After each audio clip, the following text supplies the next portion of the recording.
Assalamualaikum warahmatullahi wabarakatuh. Bismillahirrahmanirrahim. Nahmaduka ya ghafuru ya syakuru. Mashalli wa sallim barik ala sayyidina maulana Muhammadin wa ala alihi wa sahbihi asma'in nama ba'du. Tapi monggo lah kita cerita-cerita Islam, cerita-cerita beragama yang rileks. Kita semua tadi seperti yang dikatakan Kadensus pernah disewani Mas Sufyan Sauri, juga beliau pernah ngaji. Sebetulnya dalam banyak hal-hal yang keseharian itu lebih prinsip ketimbang ide kita tentang hal-hal besar. Saya beri contoh, Allah itu Tuhan yang maha kuasa, yang menguasai alam raya ini. Kadang-kadang menjelaskan dirinya itu hanya alladzi at'amahu min ju'. Saya ini Tuhan yang memberi makan kamu saat Anda lapar, saat kalian lapar. Jadi untuk beriman kepada Tuhan yang Maha Esa, kepada Allah, kamu yakin yang memberi makan kamu itu Tuhan. Apapun kecewanya Anda terhadap tetangga, terhadap negara, terhadap mertua, terhadap istri, itu kecewa Anda tidak akan mati. Tapi kalau tidak makan itu mati. Sehingga Allah mensifati dirinya kadang pakai keseharian. Alladzi at'amahu min ju'. Tuhan itu siapa? Yang memberi makan kamu ketika lapar. Tapi kamu untuk syukur itu nunggu punya istri cantik, neriman, gampang diatur, membolehkan poligami. Terus 4 istri itu neriman semua, loyal semua. Itu sombong betul. Mau syukur saja kok repotnya seperti itu. Jadi mau syukur ya ada makanan dimakan. Itu. Kalau ngantuk ya tidur. Ayatnya wa min ayatihi manamukum billaili wan nahar. Maksud ayat Allah itu tidur. Nah keangkuhan-keangkuhan ini yang menjadikan kita itu jadi repot hidup itu. Wong untuk syukur kok nunggu tadi. Mertua baik, tetangga baik, istri baik. Apa saja di sekelilingnya harus baik. Nah keinginan berlebihan ini menjadikan kita lupa ada hal-hal yang paling kita butuhkan. Yaitu oksigen. Kita boleh nempat di buminya Allah. Alladzi ja'ala lakumul ardo firasya. Bumi kamu tempati enak. Coba kalau gempa. Apa artinya istri 4 cantik semua kalau pas digoyang apa? Gempa. Apa artinya kamu jabat? Entah apa saja jabatannya. Kalau bumi likuifaksi, habis kamu. Kiai meskipun dai kondang umatnya jutaan, kalau likuifaksi di panggung hancur. Tapi nikmat-nikmat yang disebut Allah seperti kita kaji keseharian. Alladzi ja'ala lakumul ardo mahda. Allah itu yang menjadikan bumi dalulan, yang mudah diinjak. Famshu fi mana biya silahkan pakai jalan-jalan. Jadi saya termasuk benar-benar kiai Jawa. Kalau kerennya Kiai Nusantara atau Kiai Indonesia lah. Diajari bapak saya Kiai Haji Nur Salim, diajari Mbah Maimun. Itu Islam itu keseharian. Karena ketika Anda memilih hal-hal yang serius, itu tujuan utamanya nyari ridhonya Allah. Dan ridhonya Allah bisa kamu dapatkan sesuatu yang pasti benar. Misalnya dalam sebuah hadis Sahih Muslim disebutkan, Inna Allaha la yardha 'anil 'abdi idza akalal akla fayahmadahu 'alaiha. Au yashraba syarba fayahmadahu 'alaiha. Itu redaksinya inna itu sesungguhnya. Layardo juga pakai lam taukid, juga maknanya sesungguhnya. Sungguh-sungguh Allah sangat ridho ketika seorang hamba itu makan. Makan ketika sesuap nasi dia muji Allah, ketika minum seteguk nasi dia muji Allah. Itu kalau orang diridhoni Allah itu wali betul. Itu untuk jadi wali itu gampang, kamu makan ridho. Kamu nginjak buminya Allah ridho seneng. Kamu hidup keseharian aman seneng. Nah ini supaya sampean kita semua lah. Kita semua ngaji betapa panduan Rasulullah untuk menggapai ridho Allah itu banyak yang keseharian sekali. Saking kesehariannya banyak dalam hadis dan itu sahih. Nabi menyebut hal-hal yang keseharian. Hatta ma tas'alu fi fimra'atika. Kamu punya uang kemudian istri kamu bisa makan itu ibadah. Bahkan sebagian ibadah itu dicontohkan Nabi yang akhirnya diprotes sahabat. Yaitu wafi buti ahadikum sodakoh. Kamu menggauli istri kamu itu ya sodakoh. Sampai sahabat bilang yang benar ya Rasulullah. Ayati ahaduna syahwatahu wa huwa lahu ajrun. Masa urusan biologis, urusan syahwat kemudian dia dapat pahala. Nabi menjawab, alai salawadu'aha fi haramin akana alaihi wisrun. Bagaimana kalau dia meletakkan ke yang tidak benar itu kan dosa. Nah, hal-hal seperti ini yang saya ingin teman-teman semua lah, semua. Saya juga agak ingin ngaji demi Anda juga agak ingin. Itu dosa sekali ngaji kok pesanan kelompok tertentu itu enggak boleh. Islam itu untuk semua. Jadi Ya cuma karena di depan saya jenengan ya seakan-akan jenengan korbannya. Itu ada ilmunya dalam usul fikih itu. Jadi orang itu harus ngaji usul fikih. Nama yang disebut, mungkin Mas Sufyan masih ingat zaman ngaji usul fikih. Nama yang disebut itu tidak jaminan sebagai prioritas perintah. Jadi misalnya gini, kebetulan yang di depan Nabi itu Abu Dzar. Nabi ya bilang, ya Abu Dzarin ini uhibbuka misalnya, atau ya Mu'ad ini uhibbuka, atau ya Abu Hurairah ini uhibbuka misalnya. Banyaklah riwayat yang Nabi nyebut ya Abu Dzarin, ya Mu'ad, ya Abu Hurairah.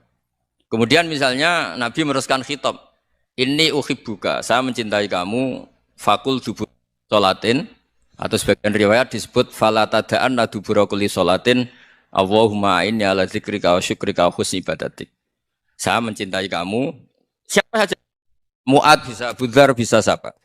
Saya mencintai kamu, mohon kalau habis sholat kamu jangan lupa wiridan Allahumma a'inni ala dzikrika wa syukrika wa husni ibadatik. Ya Allah, tolong kami permudah supaya mudah ingat engkau. Anda tidak bisa mentang-mentang, wong nama saya Parmin, nama saya Purnomo, itu yang diperintahkan Mu'ad misalnya. Jadi yang disebut satu, tapi khitab itu untuk siapa saja. Saya teruskan ya. Jadi saya mohon semua kita melakukan kebaikan itu kalau dalam kaidah fikih disebut al yakin la yuzalu bisyak. Banyak kebaikan yang kebenarannya itu 100%. Tidak punya efek samping ke pihak lain, ke kelompok lain, ke komunitas lain. Yaitu tadi misalnya Anda makan dan itu murah sekali, hanya butuh satu piring. Setiap kunyahan kamu muji Allah, setiap minum kamu muji Allah. Itu redaksinya Rasulullah SAW disebut Allah sangat ridho ketika seorang hamba makan, kemudian dia memuji Allah. Atau minum, kemudian dia muji Allah. Logikanya gampang, negara seperti ini yang kamu harapkan bentuknya kayak apa, mertua, ipar, komunitas, tetangga. Itu nyata terjadi, itu kan belum pasti. Sementara yang mesti terjadi adalah kamu butuh makan, kalau tidak mati. Butuh minum, kalau tidak mati. Butuh bumi yang nyaman ditempati, kalau tidak kita juga mati. Sebab itu Allah kalau menyebut nikmatnya itu hal-hal yang keseharian. Alladzi at'amahum min ju'. Allah itu siapa? Allah itu yang menciptakan kamu bisa makan. Tidak berlebihan, Allah itu yang menciptakan kondisi sosial itu ideal. Zaman Nabi itu ya ada orang munafik. Orang-orang pilihan Allah itu juga diuji orang sekelilingnya yang macam-macam. Semua diuji sesuai konteks zaman dan waktu. Nah, tapi ada ibadah-ibadah yang selalu disarankan Nabi. Sampai Nabi itu pernah ditanya, ayul Islam ya khairun ya Rasulullah, Islam terbaik itu gimana? Jawaban Nabi itu unik. It'amut to'am. Islam terbaik itu ya makan-makan, yang santai-santai. Ketika Allah menyebut beberapa kebaikan, falak tahamal aqobah, wa ma adrokan apa?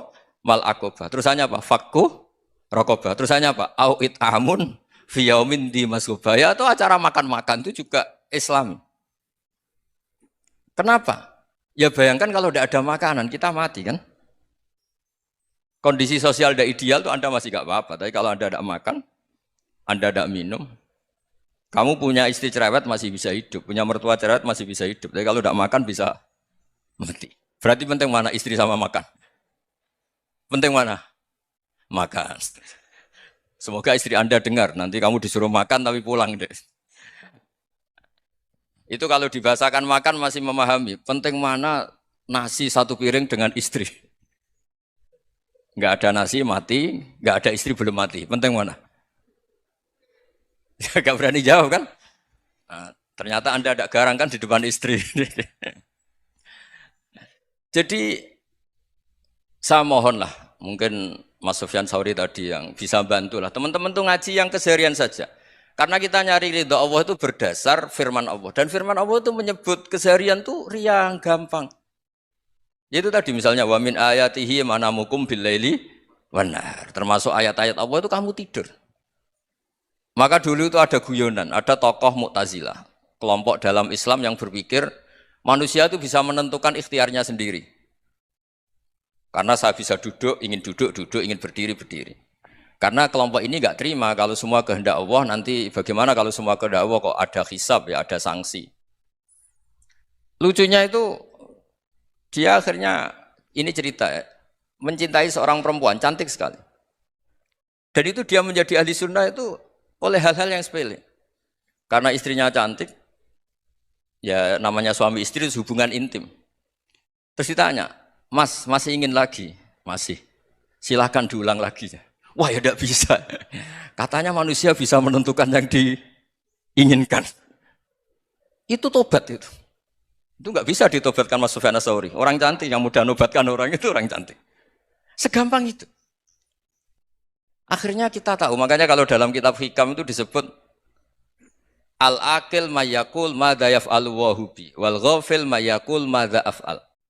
Orang yang punya akal karena sadar ini wilayah Allah, semua milik Tuhan. Itu dia tiap hari berpikir, besok Allah akan melakukan apa terhadap dunia ini.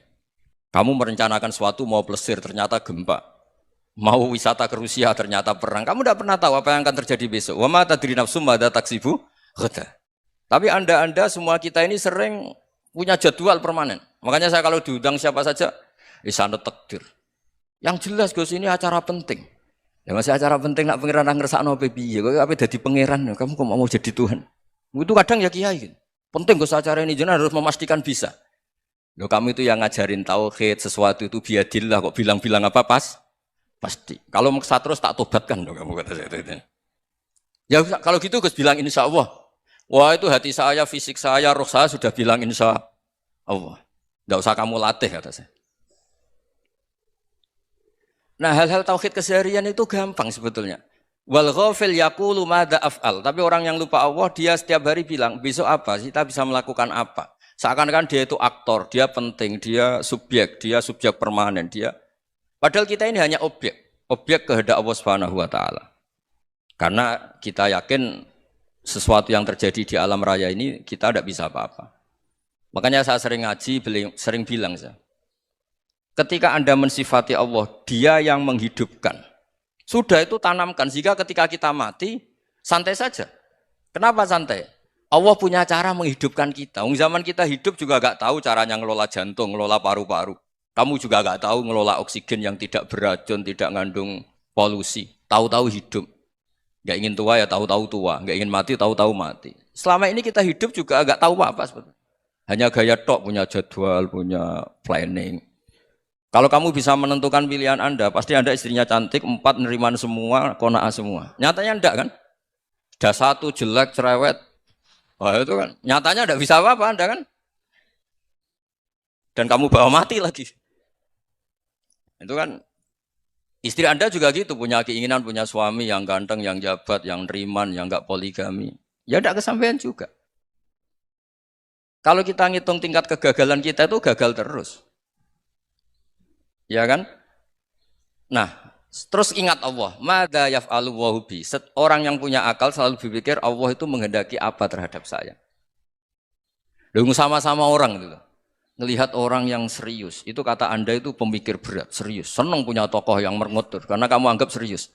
Tapi sebagian orang nganggap orang yang serius itu wong merengut, wong masam, wong muka kok ditekuk. Jadi sama itu hati ya muqallibal qulub tsabbit qalbi ala dini, karena kita enggak tahu cara berpikir kita tentang orang lain, tentang sekeliling kita. Misalnya kita orang baik yang jenis ngrumat fakir miskin. Ada orang bangun masjid mewah itu janggal. Apa artinya masjid mewah kalau banyak orang kelaparan? Tapi kalau yang jenis pendidikan apa artinya masjid mewah kalau enggak bisa ngaji? Nanti yang jenis infrastruktur apa artinya ini kalau semuanya punya sudut pandang yang berbeda-beda. Dan Islam mengapresiasi semua kebaikan. Tapi katakan semua kebaikan itu adalah kehendak Allah Subhanahu wa taala. Karena apapun baik Anda itu pakai fasilitas yang diberikan oleh Allah Subhanahu wa taala. Sehingga ini yang disebut qulillah tsumadarhum fi khawdihim yal'abun. Ya kembali tadi ke tema-tema bahwa keseharian Anda ini sudah Islami. Saat Anda tidak bisa melakukan apa saja. Saya sering ada jenazah, biasanya kalau tetangga meninggal saya sering disuruh ngelepas. Saya bilang orang ini baik, karena sering ngelamun di rumah, sering nganggur di rumah. Ditanya sama anaknya, kenapa Gus nganggur baik? Ya kalau dia nganggur artinya juga enggak berbuat sesuatu yang maksiat kan? Ya kan, orang nganggur di rumahnya ya enggak bunuh orang, enggak maling, enggak korupsi, ya namanya nganggur di rumah. Lah cuma istri cara pandang nganggur enggak menghasilkan uang gitu. Tapi juga enggak menghasilkan kriminal kan? Jadi sebenarnya Islam itu makanya kalau sampai ngaji usul fikih itu ada kitab usul fikih namanya Lubul Usul, itu terkenal sekali di pesantren itu. Itu kalau ngapresiasi keseharian itu luar biasa. Izma min mubahin illa wa yatahaqqaqu bihi tarku haramimma. Karena keseharian yang mubah saat Anda lakukan itu ada kehebatan yang luar biasa, yaitu meninggalkan haram. Makanya dulu banyak orang-orang alim ketemu temannya itu guyon sampai semalaman. Itu biasanya yang semangat Islam, itu kiai kok tidak tahajud, kiai kok tidak witir. Orang yang sedang mapan uangnya banyak, malam itu tidak kelayaban itu sudah luar biasa. Melawan nafsu supaya tidak maksiat itu sudah luar biasa. Supaya lupa guyon sama temannya semalaman sampai subuh. Gejolok-gejolokan ngenang zaman miskin, zaman kuliah nggak jelas, zaman apa. Melihatnya jangan tarkut tahajud. Seperti ini meninggalkan tahajud, tapi meninggalkannya ini talkul muharramat. Jadi kayak apa hebatnya? Sehingga Imam Ghazali punya riwayat yang agak unik. Hatta takuna ibadatu akhiri hadil ummah iku an-naum. Sehingga suatu saat ibadah terbaik umat ini itu tidur. Itu kan riwayat kontroversi. Ketika Imam Ghazali ditanya, kenapa iya? Kenapa kamu mulai keluar dari rumah itu sudah banyak maksiat? Melihat perempuan yang enggak mahram, melihat fenomena. Tapi kalau kamu tidur itu enggak melihat apa-apa. Tapi juga kamu jangan menganggap tidur itu ibadah betul. Saatnya melakukan fardu ain malah masih tidur. Tapi itu sudut pandang yang menjadikan kita Islam itu gampang. Jadi saat Anda tidak bisa aktivitas apa-apa, misalnya ada beberapa orang yang lumpuh. Lumpuh itu memang nggak bisa Jumatan, nggak bisa ibadah, tapi dia juga nggak bisa maksiat. Tidur itu memang Anda saat itu tidak bisa tahajud, tidak bisa witir, tapi saat itu ada zina, ada maling, tidak gosipkan orang, tidak bully orang, tidak menanamkan kebencian, tidak hasud. Sehingga tidur menurut Allah Ta'ala wa min ayatihi manamukum billaili apa? Wanahar. Karena di tidur itu selain ada unsur istirahat, jaga kestamina, juga ada unsur meninggalkan beberapa keburukan. Nah saya mohon ibadah yang keseharian ini kita jaga. Supaya kita semua baca ayat itu fasih. Fasih itu tertanam di hati. Allah itu siapa? Alladzi at'amahum min ju'i wa amanahum min khauf. Dan Allah kalau cerita di Quran itu anna sababnal ma'a sabba tsumma syaqqaqnal ardha wa syaqqa fa ambatna fiha habba wa inaba wa qadba wa zaituna wa nakhla wa hada'iqa hulba. Kamu tahu saya ini siapa kata Allah? Saya ini adalah Tuhan yang menurunkan air, kemudian ada tanaman banyak. Habba wa inaba wa qadba, ada zaitun, ada tin, kalau orang Jawa mungkin ada tela, ada padi, ada mangga, ada pisang. Sudah. Wa inaba wa zaituna wa nakhla wa hada'iqa hulba. Ada perkebunan yang lebat. Tujuannya apa? Mata Allahkum, silahkan kamu pakai, kamu nikmati. Tapi karena kadang kita ini punya ide-ide besar. Tadi untuk syukur saja nunggu punya istri riman, rumah baik, tetangga baik, komunitas baik, semuanya baik baru syukur. Lama-lama nanti ada di surga, syukurnya nunggu surga paling kelas A. Itu sudah ada yang menghuni Rasulullah, kamu nggak boleh di situ. Masa untuk syukur saja? Repotnya Masya Allah. Jadi mohonlah Quran yang kalau Anda hafalkan juz amma itu kan ada ayat-ayat yang kayak tadi. Ya, fal yang dzuril insanu ila ta'ami. Coba lihat apa yang kamu makan ya. Dari mana? Dan untuk mempertahankan hidup kamu keseharian.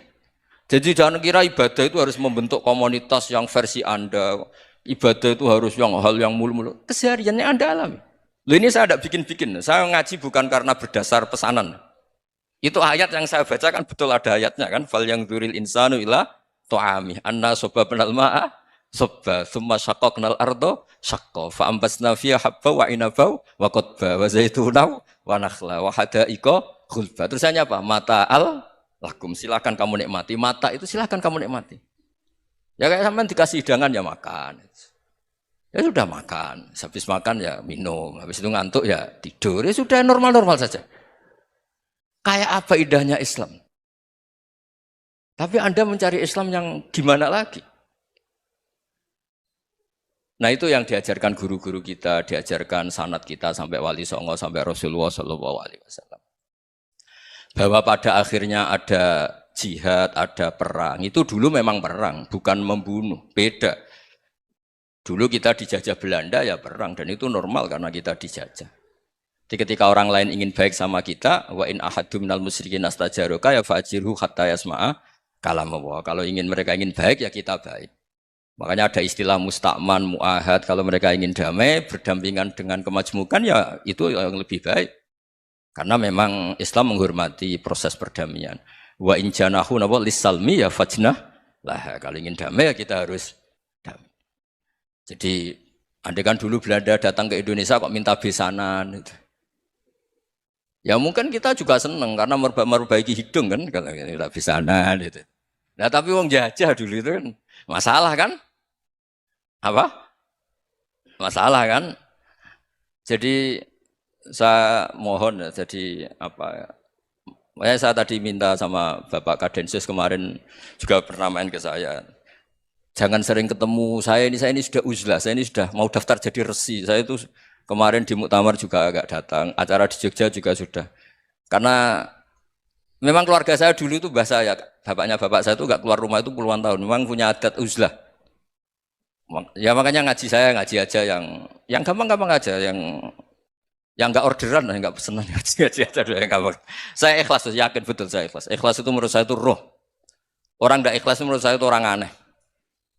Ikhlas itu gampang, sudah saya bilang. Kalau kamu yakin ilmu itu milik Allah, ngasihkan juga ikhlas itu milik Allah. Apa sih yang kamu punyai sehingga kamu tidak ikhlas? Uang milik Allah, energi kita milik Allah, bumi milik Allah. Kemudian kamu merasa memiliki. Merasa memiliki itu kalau dalam ilmu tasawuf sudah kesalahan kan. Bagaimana Anda punya? Coba tahu-tahu tanah itu kok milik Anda. Karena saya beli, Gus. Saya beli dari orang, dari Zaid. Padahal yang asli punya itu Allah. Apa benar kamu pernah beli sama Allah? Zaid ini pemilik nisbi, pemilik yang enggak sebenarnya kan. Ya enggak? Yang benar-benar pemilik itu Allah. Kok kamu ngerasa itu bumi kamu itu atas nama apa? Coba. Milik kan harus beli atau dikasih. Enggak semua kan? Nah, makanya terus famshu fi manakibiha. Dan Allah menyebutnya, sudah saya ini yang menciptakan bumi. Waladzi ja'ala lakumul arda dalulan. Dan Allah menyebutnya sederhana, famshu fi manakibiha. Silakan jalan-jalan. Terusannya apa? Wakulu mirizki, silahkan makan-makan. Jadi Islam itu ya makanya kiai-kiai itu ada acara makan, sampai ada guyonan fikuli makanin makan di setiap tempat ya makan. Nggih ngoten guys, pokoknya sing gampang-gampang mawon nggih. Nggih Mas Sufyan nggih sing gampang-gampang mawon nggih. Assalamualaikum warahmatullahi wabarakatuh. Perasaan saya juga seluruh ulama di dunia. Saya ulang lagi, perasaan saya juga seluruh ulama di dunia. Bahwa Islam masuk itu macam-macam sebabnya. Dulu kita tahu, kita sebagai warga Indonesia, Islam masuk itu ya dibawa orang yang agak kedonyan, ya kayak jenengan lah kira-kira gitu. Ya kayak mbak-mbak ini, ya agak-agak mata duitan gitu. Karena kita tahu rata-rata ahli sejarah mengatakan Islam di Indonesia dibawa kiai apa pedagang. Pedagang tuh nyari uang apa nyari dakwah kira-kira. Ya semoga Anda mirip-mirip seperti itu. Ya jadi nyari uang karena ada nurani Islam sehingga tetap saja membawa Islam. Saya tidak tahu Islam Anda ala apa, tidak tahu. Pokoknya mau ngaji ya berarti Islam ala ahli sunnah apa? Wal jamaah. Jadi ini penting saya utarakan bahwa Islam itu agama yang mudah difahami. Sehingga dibawa pedagang saja ya kasil. Gitu. Dibawa orang yang kedonyan gak jenengan juga kasil. Gitu. Dibawa orang baik ya kasil, dibawa orang broken juga kasil. Ini penting saya utarakan karena saya ngaji di mana-mana bilang ciri utama kebenaran absolut adalah kebenaran yang bahkan orang gak benar saja bisa bawa. Tapi bukan berarti saya dukung Anda tidak benar, kan sudah tidak benar dulu sebelum kenal saya. Tapi nggak apa-apa, nggak benarnya umat Islam insya Allah dimaafkan sama Allah Subhanahu Ta'ala. Ya asal tobat maksudnya. Nggak, ini saya beri satu konstruksi pikiran yang saya sering utarakan di ngaji saya. Sampai sekarang saya coba, saya tes ini kan di kampus ya, di apa bacanya ini Kim University yang global leader apa in the world itu. Ini keren lah. Jadi acara ilmiah kita ditakdir di gedung apa? Kampus, gedung universitas di begini. Kalau 1 ditambah 1 2 itu namanya hakikat. Ciri utama hakikat adalah siapapun akan menerima. Saya sekarang tanya sama Anda, kira-kira 1 tambah 1 2 itu musuh Anda pun mengatakan 2 apa tidak? Ya. Pekerja Korea ya bilang 2, rektor Al-Azhar juga bilang 2. Kamu yang sekarang sedang mungkin sebagian broken sama istri juga bilang 2. Istri kamu yang mangkal sama kamu juga bilang dua. Yang cemburu ya bilang dua, yang dicemburuin juga bilang dua. Karena begitu mudah kebenaran absolut diterima oleh siapa saja. Begitu juga eksistensi Allah sebagai Tuhan. Itu mudah diterima oleh siapa saja. Sehingga pembawanya tidak perlu seorang kiai atau gus atau mubalek atau ketua muin, tidak. Cukup karyawan pekerja Korea. Karena kebenaran absolut itu kebenaran yang mutlak. Siapa saja yang waras pasti ngakui. Kira-kira orang yang berpikir sehat pasti berpikir begini, ini yang diajarkan Quran. Bumi ini kadung wujud. Sudah wujud kadung wujud, punya eksistensi. Mungkin nggak sesuatu yang wujud, kemudian disebabkan oleh sesuatu yang nihilisme, yang tidak ada. Mungkin enggak? Enggak mungkin. Yang namanya penyebab itu harus sesuatu yang wujud. Di mana-mana penyebab itu harus punya eksistensi. Karena langit dan bumi ini kadung wujud, pasti penyebabnya adalah wujud. Karena wujud penyebab harus bersifat super. Lah bersifat super ini oleh ulama dikatakan wajibil wujud. Itu akal siapa saja akan nerima.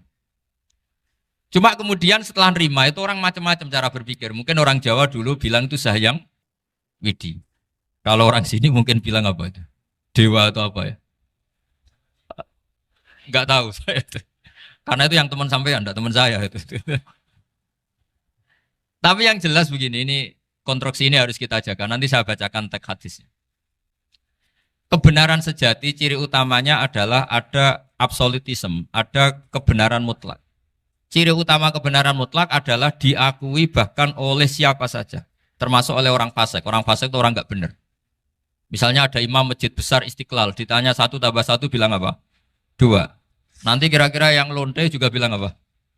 2. KPK juga bilang koruptornya yang ditangkap 2. Nah, eksistensi Allah sebagai Tuhan ini kebenaran yang absolut. Maka agama ini juga boleh diterima oleh siapa saja, termasuk oleh orang fasik, orang nggak jelas. Ini penting saya utarakan karena sekarang marak kelompok yang mengatakan orang Islam kalau zina menjadi tidak muslim, orang Islam kalau korupsi menjadi tidak muslim. Salah sedikit tahlilan jadi kafir, percaya wasilah jadi itu tidak benar seperti itu. Karena kebenaran eksistensi itu kebenaran yang nggak bisa diganggu gugat. Seperti Anda ini kan warga Indonesia. KPK ya warga Indonesia, koruptornya juga warga. Apa setelah dia korupsi lalu tidak warga Indonesia? Tetap warga. Orang yang meyakini kalimat tauhid setelah dia salah, apa terus tidak tauhid? Kan tetap ya? Maka dia tetap Ini penting saya utarakan. Kalau seorang warga Indonesia yang koruptor, yang macam-macam saja tetap warga Indonesia, padahal banyak kesalahan. Karena status warga Indonesia adalah status yang permanen. Begitu juga status Muslim adalah permanen bagi siapa saja yang melafadzkan La ilaha illallah Muhammadur Rasulullah. Kita tidak bisa mengkafir-kafir mereka. Itu juga yang sering dipesankan dan jadi ciri khas ulama ahli sunnah wal jamaah, tidak mengkafirkan orang Islam meskipun melakukan dosa besar. Soal dia salah nanti masuk neraka ya silakan saja, saya ada ikut, paham ya? Sampai bisa mencoba. Tapi tetap saja dia muslim. Analoginya tadi. Analoginya gampang sekali tadi. Orang Indonesia yang salah itu tidak akan merubah statusnya sebagai warga Indonesia. Karena ya memang dia berstatus warga Indonesia. Orang Islam yang sudah melafadzkan syahadat maka menjadi muslim. Saya di mana-mana berkampanye, berfatwa.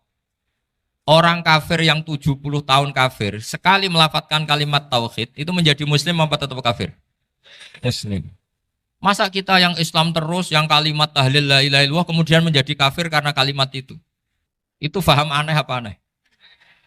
Wong yang kafir saja menjadi muslim karena kalimat tauhid, yang Islam menjadi kafir juga karena kalimat. Ini ngajak apa-apaan? Ya ngajak goblok-goblokan, kira-kira kan gitu. Ini penting saya utarakan karena ini penting. Nah, setelah kamu yakin tauhid, ciri utama tauhid itu apa? Menstatuskan sesuatu sebagaimana hakikatnya. Misalnya bumi Korea, ini statusnya tetap buminya Allah. Maka dari awal saya husnudzon sekali sama Allah Subhanahu wa taala bahwa suatu saat di bumi mana saja itu ada tahlil. Enggak ngira kan ada ateis di sini, bumi ateis kemudian ada tahlil, ada sakduna, ada macam-macam. Karena kita ketika sholat, makanya saya tadi janji akan memaknai kalimat-kalimat yang sering Anda baca ketika sholat. Di sholat saat ada itidal ngendikan apa? Rabbana lakal hamdu, ayo dibaca, mil'us samawati wa mil'ul ardi wa mil'u ma syi'ta min syai'im ba'du. Sama nani secara tradisi pesantren, Rabbana do pangeran kita, laka iku kaduwe panjenengan alhamdulillah segala puji. Engkau punya segala puji. Mil'us samawati, yang pujian itu memenuhi langit. Tentu langit itu penuh dengan pujian. Semua malaikat bertasbih, bertahmid. Karena malaikat tidak ada yang kerja di pabrik, itu tasbih terus gitu. Nggak ada yang nyari uang, nggak ada yang cari won ya. Apa won ya kalau bahasa? Kalau di sini nggak kiainya aja nyari uang. Terusannya apa? Wamilul ardi, dan pujian itu memenuhi bumi. Korea termasuk bumi Allah apa enggak? Jadi saya sudah menduga suatu saat Korea itu ya penuh dengan pujian. Dan ini betul. Siapa yang ngira kalau di bumi Korea ada yang hafal lagu Sakduna itu? Itu lagu kesayangan guru kita semua, Kiai Haji Maimun Zubair. Gak ada yang ngira. Siapa yang ngira kalau di sini ada ngaji seperti ini? Di Rusia juga sama. Uni Soviet itu negara ateis. Tapi lama-lama pecah karena glasnost itu dan perestorika itu. Kemudian menjadi pecahan-pecahan negara muslim. Ada Uzbekistan, Tajikistan, Ceknya, semuanya menjadi negara apa? Muslim. Karena dari awal lakal hamdu mil'us samawati wa mil'ul ardi. Dan pujian itu pasti memenuhi langit, juga memenuhi bumi. Kalau Anda baca itu di Indonesia, mungkin wajar. Di Indonesia banyak acara-acara seperti ini. Tapi kalau di Korea, ternyata benar. Dan Anda ini kalian semua termasuk pembuktian benarnya wa mil'ul ardi. Keren kan teman? Oh keren sekali, bukan sekedar keren, keren sekali. Makanya saya jarang diundang pengajian mau, tapi diundang di Korea mau. Tapi saya ada niat datang undangan, memang saya ingin datang. Jadi, ya karena itu. Ini bentuk penghormatan saya. Bentuk penghormatan saya bahwa pada akhirnya benar-benar lakal hamdu mil'us samawati wa mil'ul ardi. Jadi Anda tidak perlu pesimis, dulu Indonesia juga seperti itu. Banyak Buddha, Hindu, semacam ateisme. Kemudian berkatnya para ulama sekarang jadi negara yang mayoritas Muslim. Korea, barokahnya orang-orang kedonyan seperti ini banyak Islam itu. Enggak apa-apa. Karena sebagian agama Islam, sebagian sejarah ditulis di bawah pedagang-pedagang Gujarat. Kira-kira orang Gujarat ke Indonesia dulu yang namanya pedagang cari apa? Uang. Tapi namanya orang Islam hatinya tetap adanya tauhid. Nyari uang ya tetap sambil dakwah. Kalau yang ke Korea langsung kiai mungkin tidak seramai ini Islam. Karena kalau kiai datang langsung dicurigai jadi misionaris. Jadi ribet malah. Tapi kalau sampean nggak ada yang curiga. Namanya pekerja, pekerja saja nyari uang. Dan itu memang fakta. Cuma kadang ya sadar terus ya bagus lah seperti itu.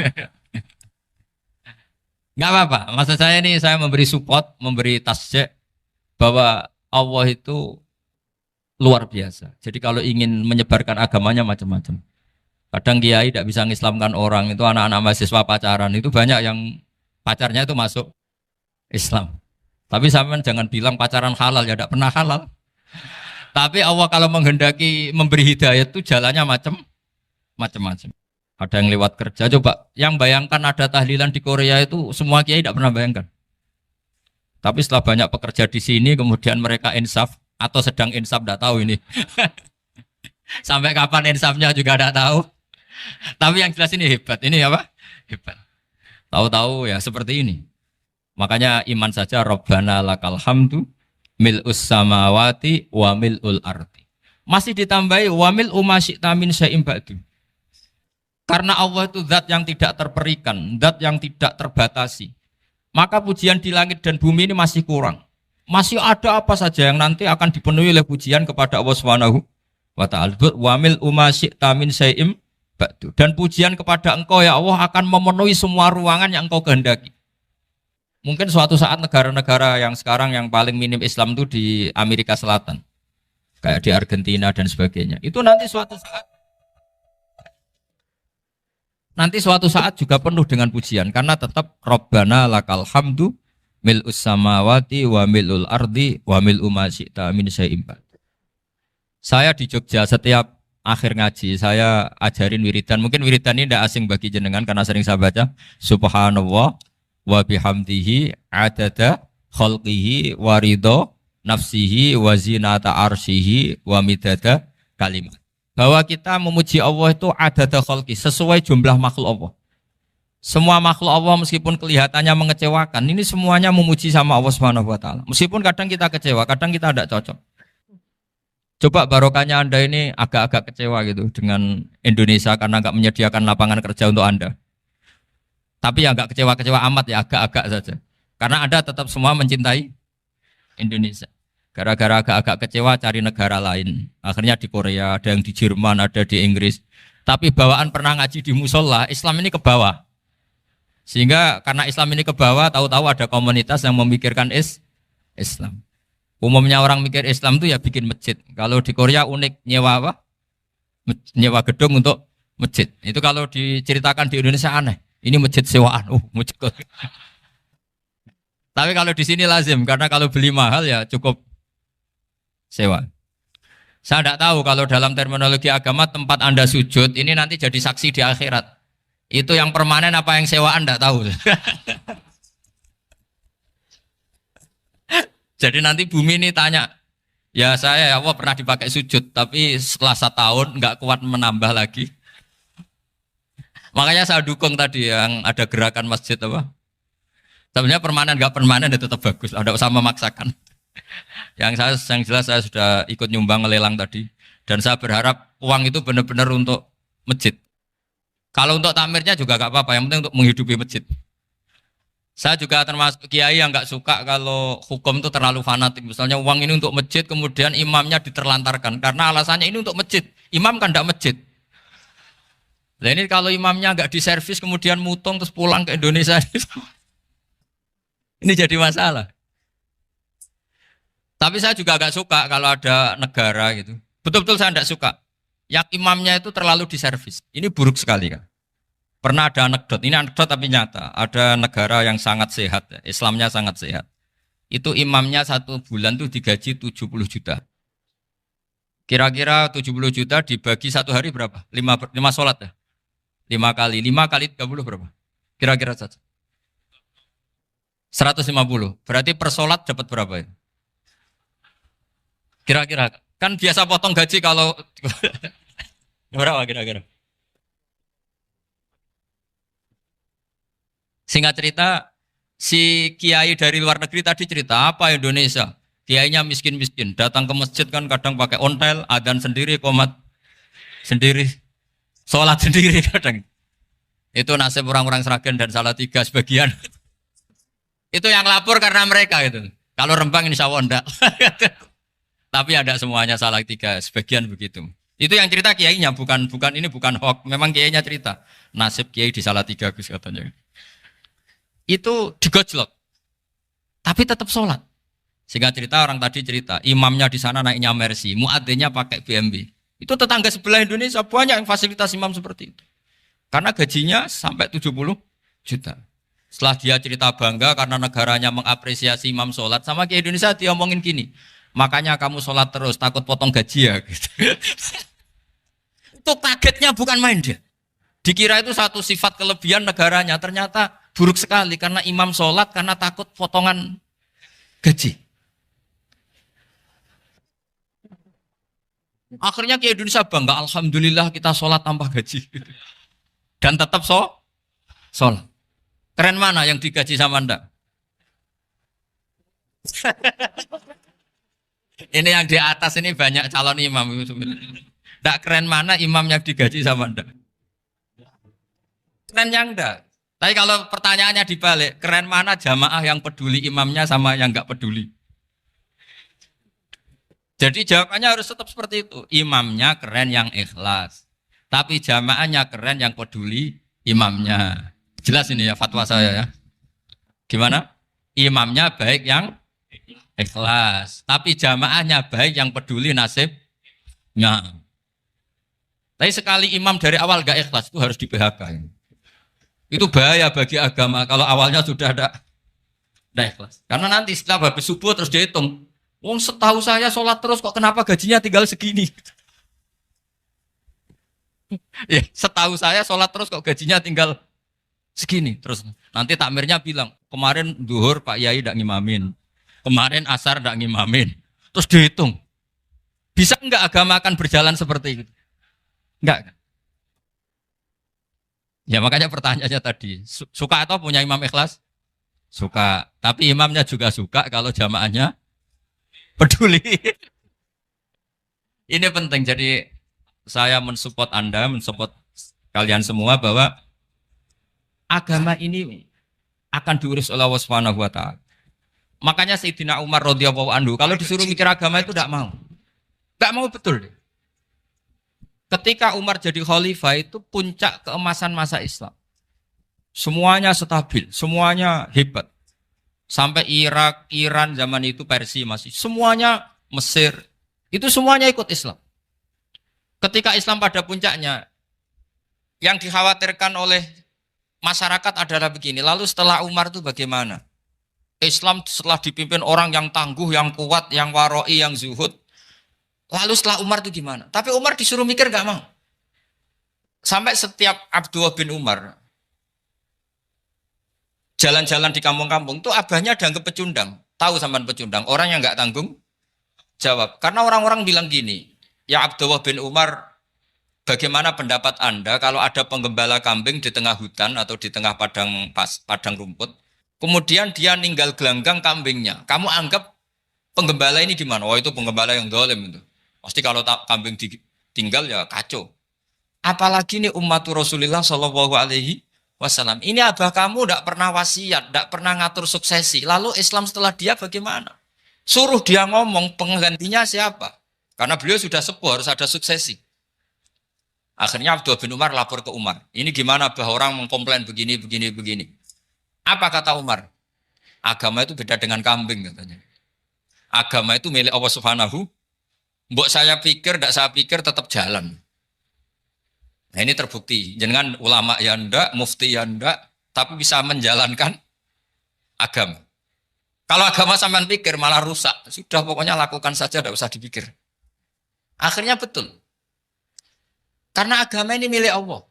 Soal kita serius memikirkannya itu karena khidmah. Karena kita ingin berbakti pada agama. Tapi Anda tidak boleh berpikir kalau agama ini butuh pemikiran Anda. Beda loh ya. Kita khidmah agama serius karena kita ingin mengkhidmai agama. Tapi agama ini tidak pernah butuh kita. Karena agama ini akan diurus oleh Allah Subhanahu. Coba pas sampean kecil, orang jilbaban di Indonesia itu banyak apa banyak sekarang?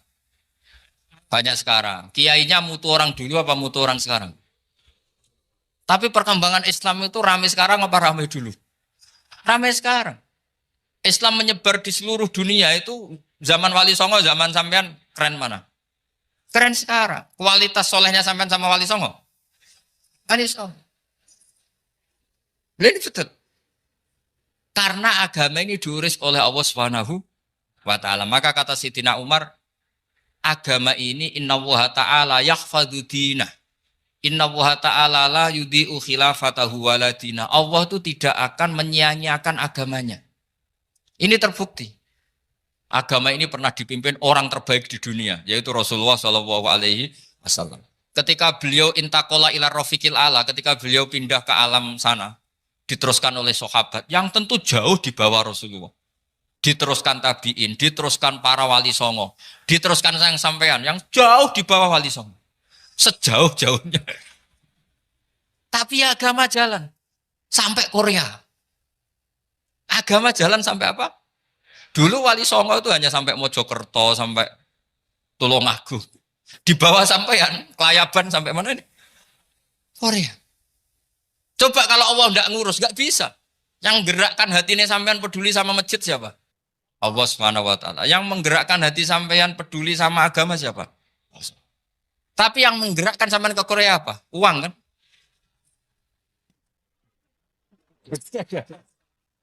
Enggak, enggak apa-apa, jujur saja, jujur ya, santai aja. Ini bagian dari keramatnya jenengan. Niatnya agak bener tapi dibenerin Allah di sini. Dari awal niatnya kan uang, uang, uang gitu. Tapi setelah di Korea dibenerin Allah. Mbok ingat agama gitu. Keren kan?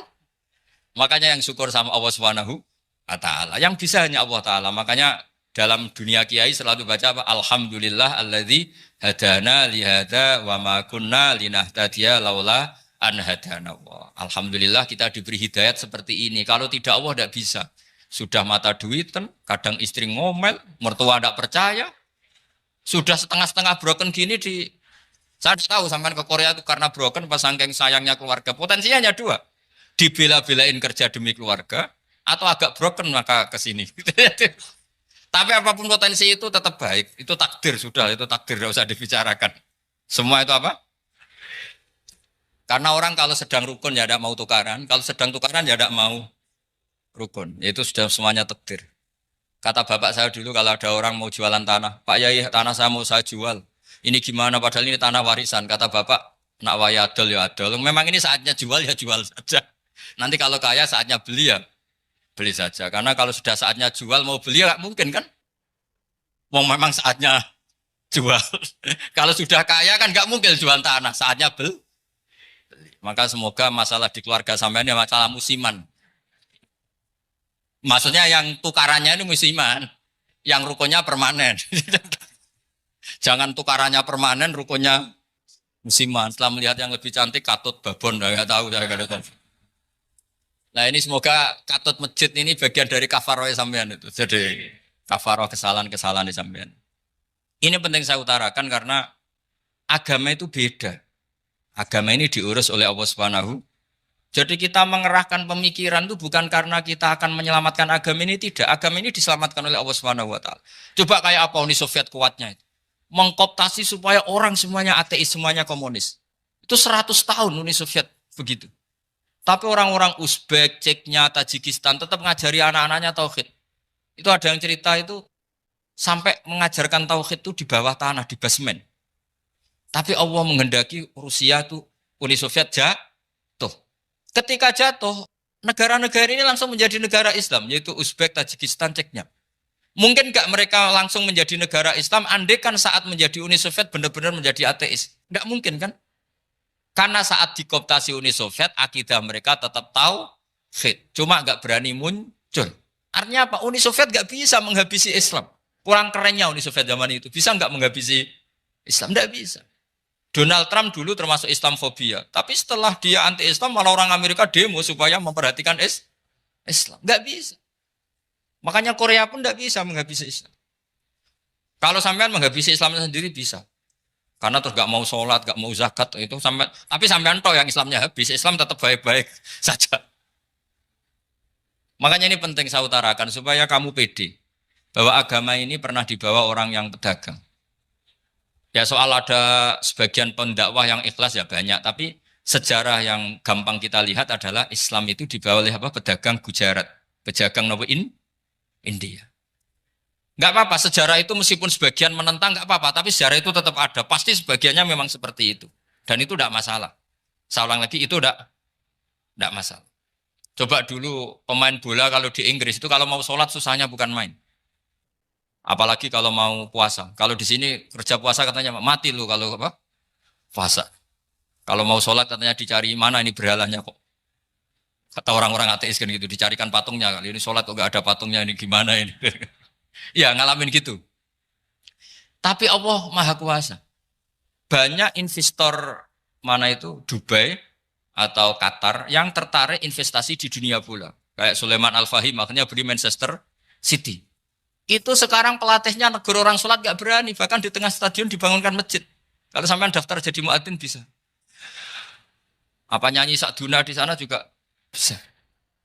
Dulu Aljazair bencinya bukan main. Apa Perancis sama orang Islam itu bencinya bukan main. Barokahnya Zidane pemain bola dan juara dunia. Terus Zidane turunan Aljazair. Akhirnya orang Perancis itu mencintai Islam. Itu barokahnya sepak bola. Allah punya sekian cara untuk mengenalkan Islam. Di Perancis dikenalkan lewat pemain sepak bola. Nah di Korea ini yang agak unik dikenalkan lewat pecinta wong. Saya jamin ini tidak apa-apa, sudah tidak apa-apa, sudah aman, pokoknya aman. Jamin aman.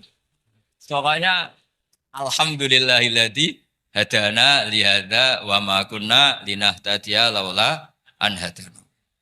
Karena agama ini dibawa oleh Allah Subhanahu wa taala, yang menjaga juga Allah Subhanahu wa taala. Sama tidak usah khawatir. Kalau ada kelompok tertentu yang mengkhawatirkan Islam, sekarang Islam bahaya gini-gini, itu kurang roja, itu kurang optimis itu. Harapannya sama Allah tipis, harus ngaji lagi. Agama ini limangka nayarjuwa hawal yaumal akhir. Agama ini bagi yang terus-menerus berpengharapan kepada Allah Subhanahu wa taala. Agama ini limangka nayarjuwa, coba bahasa Arabnya roja, yarju, rojaan. Maknanya harapan. Jadi agama ini bagi yang selalu berpengharapan, bukan yang pesimis, bukan yang hati kecil, apalagi yang tukang putus asa. Coba agama ini begitu luar biasa dibawa orang yang macam-macam. Tadi di Perancis dibawa oleh pemain apa? Bola. Ada masjid di Inggris itu ya dibawa mahasiswa-mahasiswa itu yang dulu sebagian yang nggak pernah ngaji, setelah di Inggris bikin komunitas pengajian. Di Korea dibawa di pecinta apa? Tapi lama-lama cinta Tuhan. Karena ya memang sebenarnya sudah cinta Tuhan. Cuma ya cara cinta ini nunggu punya uang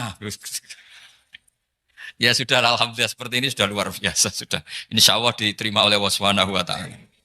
Saya selalu berharap semoga ini tetap satu bukti bahwa Allah itu harus kita sembah di mana-mana. Karena tadi Allah akan selalu Rabbana lakal hamdu mil'us samawati wa mil'ul ardi wa mil'u ma syi'ta min syai'in ba'du. Bahwa pujian kepada Allah akan selalu memenuhi langit dan memenuhi bumi. Bumi Korea termasuk buminya Allah. Makanya pegangan yang saya minta sama pengurus untuk di-share adalah Dawai Rasulullah Shallallahu Alaihi Wasallam. Mungkin nanti panitia harus mengeser itu. Ini Musnad Ahmad, riwayat dari Imam Ahmad. Al-Bilad bila dua. Sudah punya? Nanti di-share ya yang gitu. Al-Biladu bila dua. Bahwa negara hakikatnya adalah negara Allah. Wal ibad ibadullah. Semua hamba hakikatnya adalah hamba. Di hadis itu fahaitsuma asabta khairan fa'akim. Kapan saja kamu menemukan kebaikan di tempat Anda berdomisili, fa'akim, kamu enggak apa-apa di situ. Kamu di sini dapat uang, dapat masjid, dapat sewa masjid. Enggak tahu sewa apa permanen, pokoknya itu bagus gitu. Buminya dirayu. Bumi meskipun ini enggak permanen, tapi tetap jadi saksi loh ya. Harus ada kompromi ini. Karena kalau dengar orang Indonesia jadi aneh, masjid kok nyewoi. Tapi aneh di Indonesia, ada aneh di sini. Sampean tenang saja. Tentu malaikat pencatat di sini juga sudah tahu kalau sebagian masjid itu sewaan. Jadi ya ada iskal-iskal amat lah sudah. Enggak janggal-janggal amat karena kondisional Jadi saya nanti minta panitia supaya mengeser tadi hadis riwayat siapa? Imam Ahmad bin Hambal yang diriwayatkan oleh salah satu minal asroh al-mubasyarina bil jannah yaitu Zubair bin Awam. Nabi ngendikan al-biladu biladullah, negara mana saja adalah negara Allah. Wal ibad ibadullah, semua hamba adalah hambanya Allah. Fahaitsuma asabta khairan, di mana saja kamu mendapatkan kebaikan, fa'akim, kamu tidak apa-apa berdomisili di situ. Ya saya mohon ini penting sekali, pokoknya saya mohon kalimat tauhid ini dijaga. Karena kalimat tauhid ini kata semua ulama, kasyajaratin thayyibatin asluha tsabitu wa far'uha fis sama. Dan kalimat tauhid ini pasti tu'ti ukulaha kullahinim bi'izni rabbiha. Kalimat tauhid yang dibawa umat Islam seluruh dunia. Meskipun dia orang fasik, orang enggak benar, tetap tu'ti ukulaha kullahinim bi'izni rabbiha. Kalimat ini akan membawa berkah bagi orang yang dihinggapi atau didomisili umat Islam. Coba sebagian nanti orang Korea menjadi muslim itu karena di sini ada komunitas pekerja muslim kemudian menyisakan atharul Islam. Jejak-jejak Islam. Enggak apa-apa. Pasti kalimat ini tu'ti ukulaha kullahinim bi'izni rabbiha. Jadi kalimat tauhid adalah kalimat yang kata Allah tu'ti ukulaha kullahinim bi'izni rabbiha. Anda tidak usah khawatir. Bahwa apa yang Anda lakukan apapun kecilnya akan ditulis oleh Allah Subhanahu wa taala. Kata Allah wa naktubu ma qaddamu wa atharahum. Di mana di surat Yasin itu? Inna nahnu nuhyil mauta wa naktubu ma qaddamu wa atharahum. Saya bisa menghidupkan orang mati dan semua amal kalian saya tulis, kata Allah. Wa atharohum, dan jejak-jejak yang pernah kalian lakukan juga ditulis.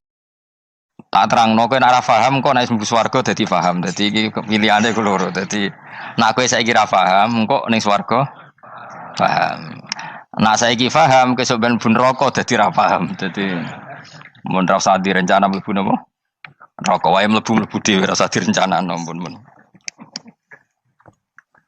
Dados ngeten nggih, dados ahli swarga ya kurang penggawean, pancen salat wis ra wajib, ora ono pilpres, gak ono apa dadi kurang penggawean. Ahli swarga niku saking kurang penggaweane iku jagungan. Dadi misale kula Mustofa Ruhin jagungan, piye enak ning swarga? Ya enak. Zaman ning donya piye? Terus cerita, saya itu punya teman ateis. Saya punya teman komunis yang ketika pertemanan dengan kita sering menghina kita karena kita ini percaya adanya hari kebangkitan.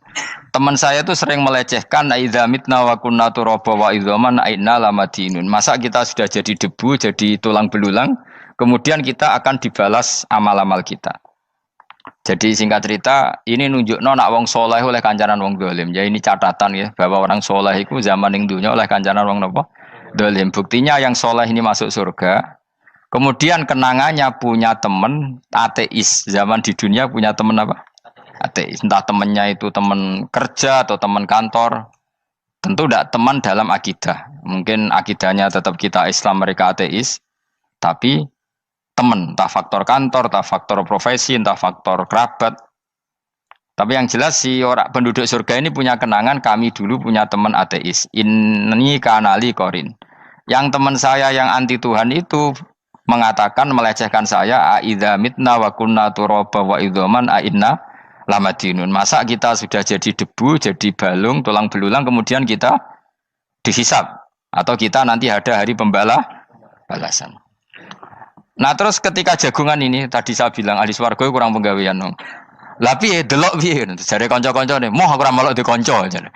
Jadi fayaquluna lah. Jadi ketika Ruhin muni ape delok jare Mustofa, jare Kifat, "Moh aku gak kancaku, delok dhewe." Jare. Lah si Ruhin kan wong kurang penggawean, mulai ning donya sampe ning swarga. Terus delok. Terus fattala'a fara'ahu fi sawail jahim. Bareng dekne delok roh kancane kejet-kejet ning neraka. Seneng dekne. Dadi wong nak hasud tu nanti ning swarga aja hasud. Seneng terus muni ngene, tawahi ing kita laturdin. Dulu kamu hampir saja menyesatkan saya. Artinya zaman dia ateis sempat ngerayu supaya Ruhin dadi napa? Ateis. Kowe Islam ya tetep kere, melok ateis ae. Wes kere, zina rawani, maling rawani gak enak. Soalnya sering dirayu-rayu gitu. Makanya bilang apa? Tawahi ing kita laturdin, kamu zaman di dunia hampir saja menyesatkan saya. Walau la ni'matu rabbi lakuntu minal muhdharin. Kalau saja saya tidak diberi nikmat Allah, aku kelakuanku ya koyo kowe, akhirnya masuk neraka koyo kowe. Nah, terus ada soalu talazudin. Dia tanya tapi saking senenge. Afama nahnu banyitin. Coba lihat saya sekarang. Apa saya sekarang mati? Tidak kan, saya tidak mati kan. Cuma mati pertama saja, mati zaman di dunia. Sekarang saya hidup lagi. Artinya kamu yang dulu memungkiri ada kehidupan, dulu aku saiki tidak mati. Ternyata saya sekarang hidup dan dapat nikmat kowe ning neraka. Dadi ku nunjukno sunah manusa iku ora puas nak ora ngalahno musuhe. Nganti ning swarga iku urung lega nah. Dadi manusa iku hasudnya itu terlembagakan sampai akhirat. Jadi wong-wong sing tahu dimaki-maki kubu sebelah, iku nak kubu sebelah mlebu neraka, iku kowe ning swarga gak marem nak gak delok. Dadi hasud iku ya seru no. Dadi nak kula pun mboten, makome mboten wonten, kula mboten. Niku makome Ruhin barang dadi lori lho kan dinyak melarat, gendut, kriting mangkel. Kudu menangi sing ngenyak mlebu neraka. Aja sampe sing ngenyak kita mlebu swarga kene mlebu neraka. Wah. Gak puas ya, no? Makanya gambarannya Quran itu manusia tetap manusia. Ketika orang kafir dengan segala kenikmatannya, misalnya mungkin Amerika, mungkin negara-negara yang sekarang kumo luhur dengan teori kapitalisnya, mungkin ngenyak Ethiopia, ngenyak Syria, ngenyak. Tapi apapun salahnya Syria, Ethiopia tetap iman, tetap suasana masuk surga. Meskipun ngurmat negara tidak pedes. Tapi yang ngurmat negara benar, tapi ngurmat iman tidak benar, bisa saja nanti masuk neraka. Itu makanya kita problem di dunia kan gitu. Makanya saya mohon, nah, umat Islam itu tidak perlu menjawab kritikan itu. Dari awal kita nanti enaknya itu di surga. Kali di dunia kita pasti salah. Ngelola negara raiso. Banyak negara Islam sing carut, napa? Marut. Ngurus bojo raiso. Banyak santri sing pegatan.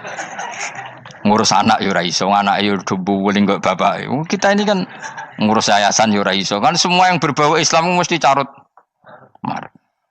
Karena ya apa ya, dari awal kita ini mah enggak serius ngurus dunia. Kok serius piye nyimpen duit wedi dosa ana hisab. Ape riba rentenir wedi dosa. Mau ape ngatur dunia nemen-nemen wedi dosa. Allahu al-mudabbir sing ngatur kok melo ngatur barang. Wah, akhirnya karena wedi dosa terus goblok. Sebagian goblok klasik, sebagian keterusan.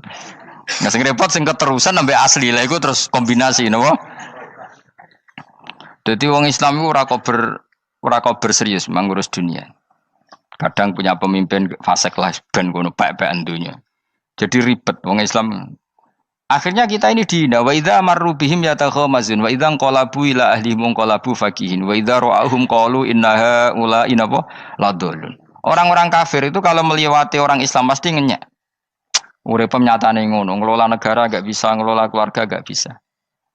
Nah, nanti kalau kita di surga itu kata Allah fal yaumal ladzina amanu minal kufari yadhakun. Nanti di surga orang-orang iman gantian menertawakan orang-orang kafir.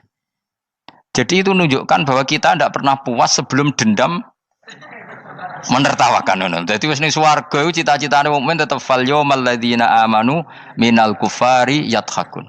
Jadi kowe sok ben ning swarga iku ya Allah kasih saya fasilitas bisa melihat penduduk neraka. Terus dene ning teras-teras swarga dipertontonkan orang kafir alal araiki yang turun. Hal suwibal kufaru makanu ya fa'alun. Delok saiki kowe mbek aku mulya ndi. Jadi dendam itu penting. Tapi sebenarnya ini swarga ini dunia wis kalah wis nurut ya no. Jadi menteri yo nurut, wis pokoke nurut ae wis barang dunia pek-pekan wis. Cuma ora bener ya dielingno, iku bahaya ora bener. Tapi ora usah kerusuhan, biasa wae. Gremeng ae gremeng pokoke ben gak dadi udun no. Katanya memang gitu, orang emosi nak diempet itu dadi udun, dadi wis satok gremeng. Tapi yang jelas Allah punya sunnah bahwa manusia itu tidak bisa puas sebelum melihat musuhnya kalah. Sehingga ahlul jannah yang notabene sudah penuh kenikmatan itu tetap dia enggak lego.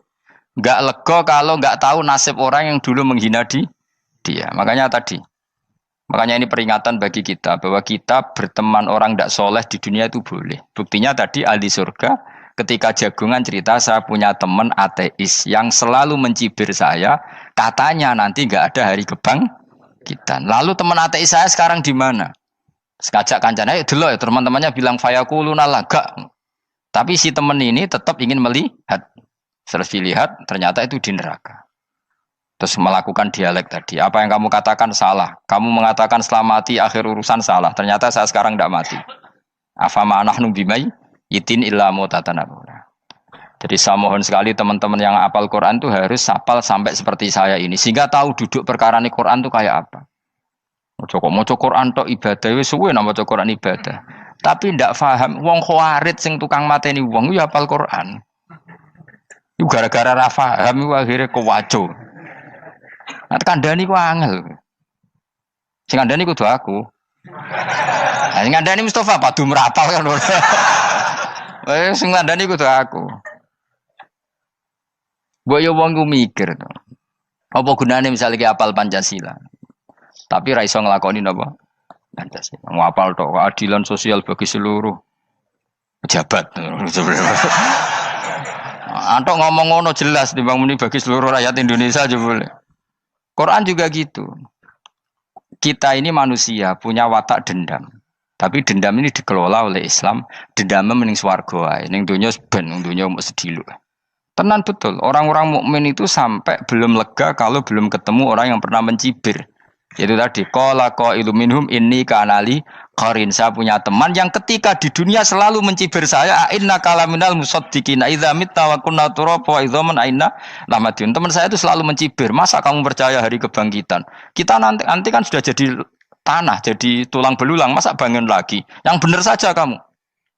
Nah, orang-orang yang mencibir ini kan sakit. Orang dicibir itu kan nah sakitnya itu terbawa sampai surga.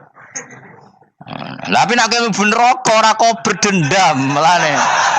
Dadi dendam iku anane ning swarga, nek ning neraka ora kok berdendam. Dianjuti malaikat oleh dendam piye. Tapi bareng ning swarga happy-happy iku piye? Kancamu dhisik sapa wae. Ora kanca partai maksudnya kanca iki. Ya dadi sok nang swarga musa-musamu delok. Jebule swargane sak dhuwurmu. Lan jogeman musa ya aku demen isin besok ben. De musuh jebule swargane. Ndi musuhku sing wani aku delok. Terus jare kancamu teko. Aku ning dhuwurmu. Ya jarak. Repot ya. Jadi terus kedua, peringatan dari Quran. Allah itu saking kudrohnya itu senengane itu gawe fitnah. Fitnah itu sesuatu yang enggak masuk akal. Jadi wong kafir utawa wong Islam piyambak iku kon iman sesuatu yang paradok. Iku kon ngimani ning neraka iku ana wit. Lah neraka iku panase ngono, ana wit. Mulane jare wong kafir Muhammad tambah suwe tambah waras. Mergo wong neraka iku makan sajaratus zakum. Mulane wong kafir tambah guyu Muhammad tuh gak waras. Jarene neraka banget panase, tapi di saat yang sama ngomong wit iso tumbuh. Mestinya neraka itu kan enggak ada pohon. Mulane Allah nate ngendikan wa ma ja'alna ru'yal lati arainaka illa fitnatal linnas wasyajaratal mal'unata fil Qur'an. Jadi satu orang itu diuji disuruh ngimani Isra Mi'raj. Nabi yang tetap posisinya di Mekah diberitakan oleh Quran bahwa Nabi telah menembus langit Sabtu dalam lahdoh satu malam. Wong kafir malah guyu-guyu. Terus kedua ada pohon yang tumbuh di neraka. Mulane dawuh pangeran seperti wa ma ja'alna ru'yal lati arainaka illa fitnatal linnas wasyajaratal mal'unata fil Quran. Jadi diuji. Yes ngono dunya kaya wong Islam sakniki niku. Yang mengklaim negara Islam tata kelolanya carut marut. Yang negara non-Islam kadang tata kelolanya rapi. Sehingga seakan-akan kita ini salah. Ngurus dunia wae ra iso, mung ngurus akhirat. Tapi saya berharap sing dicibir iki sok ben mlebu swarga. Dadi iso dendam. Tapi nek mlebu neraka iku ora kober dendam. Lan kula mboten gadah rencana mlebu neraka mboten gadah. Kula niku nggih pendendam dadi mangkalku ben kesampaian sampeyan nak teng pundi? Swarga. Kita harus ngalami fal yawmal ladzina amanu minal kufari yadhakun alal araiki yang jangan sampai kita ngalami kita sendiri disiksa. Kowe ngilu awakmu dhewe, milih dendam apa milih mlebu neraka? Milih dendam ya. Syaratnya mlebu apa? Swarga. Ya. Jadi pangeran itu memang sering damel sesuatu itu paradok. Tapi memang Allah sengaja. Mulane kula bolak-balik matur, ulama itu banyak, yang jaga akhlak ya banyak, yang jaga ilmu yang banyak. Kadang yang jaga ilmu itu yang akhirnya nyuwun sewu cangkem elek dan itu penting. Saya di mana-mana bilang, sesuatu itu kadang nggak bisa dijelaskan secara baik-baik. Syaratnya kudu cangkem elek.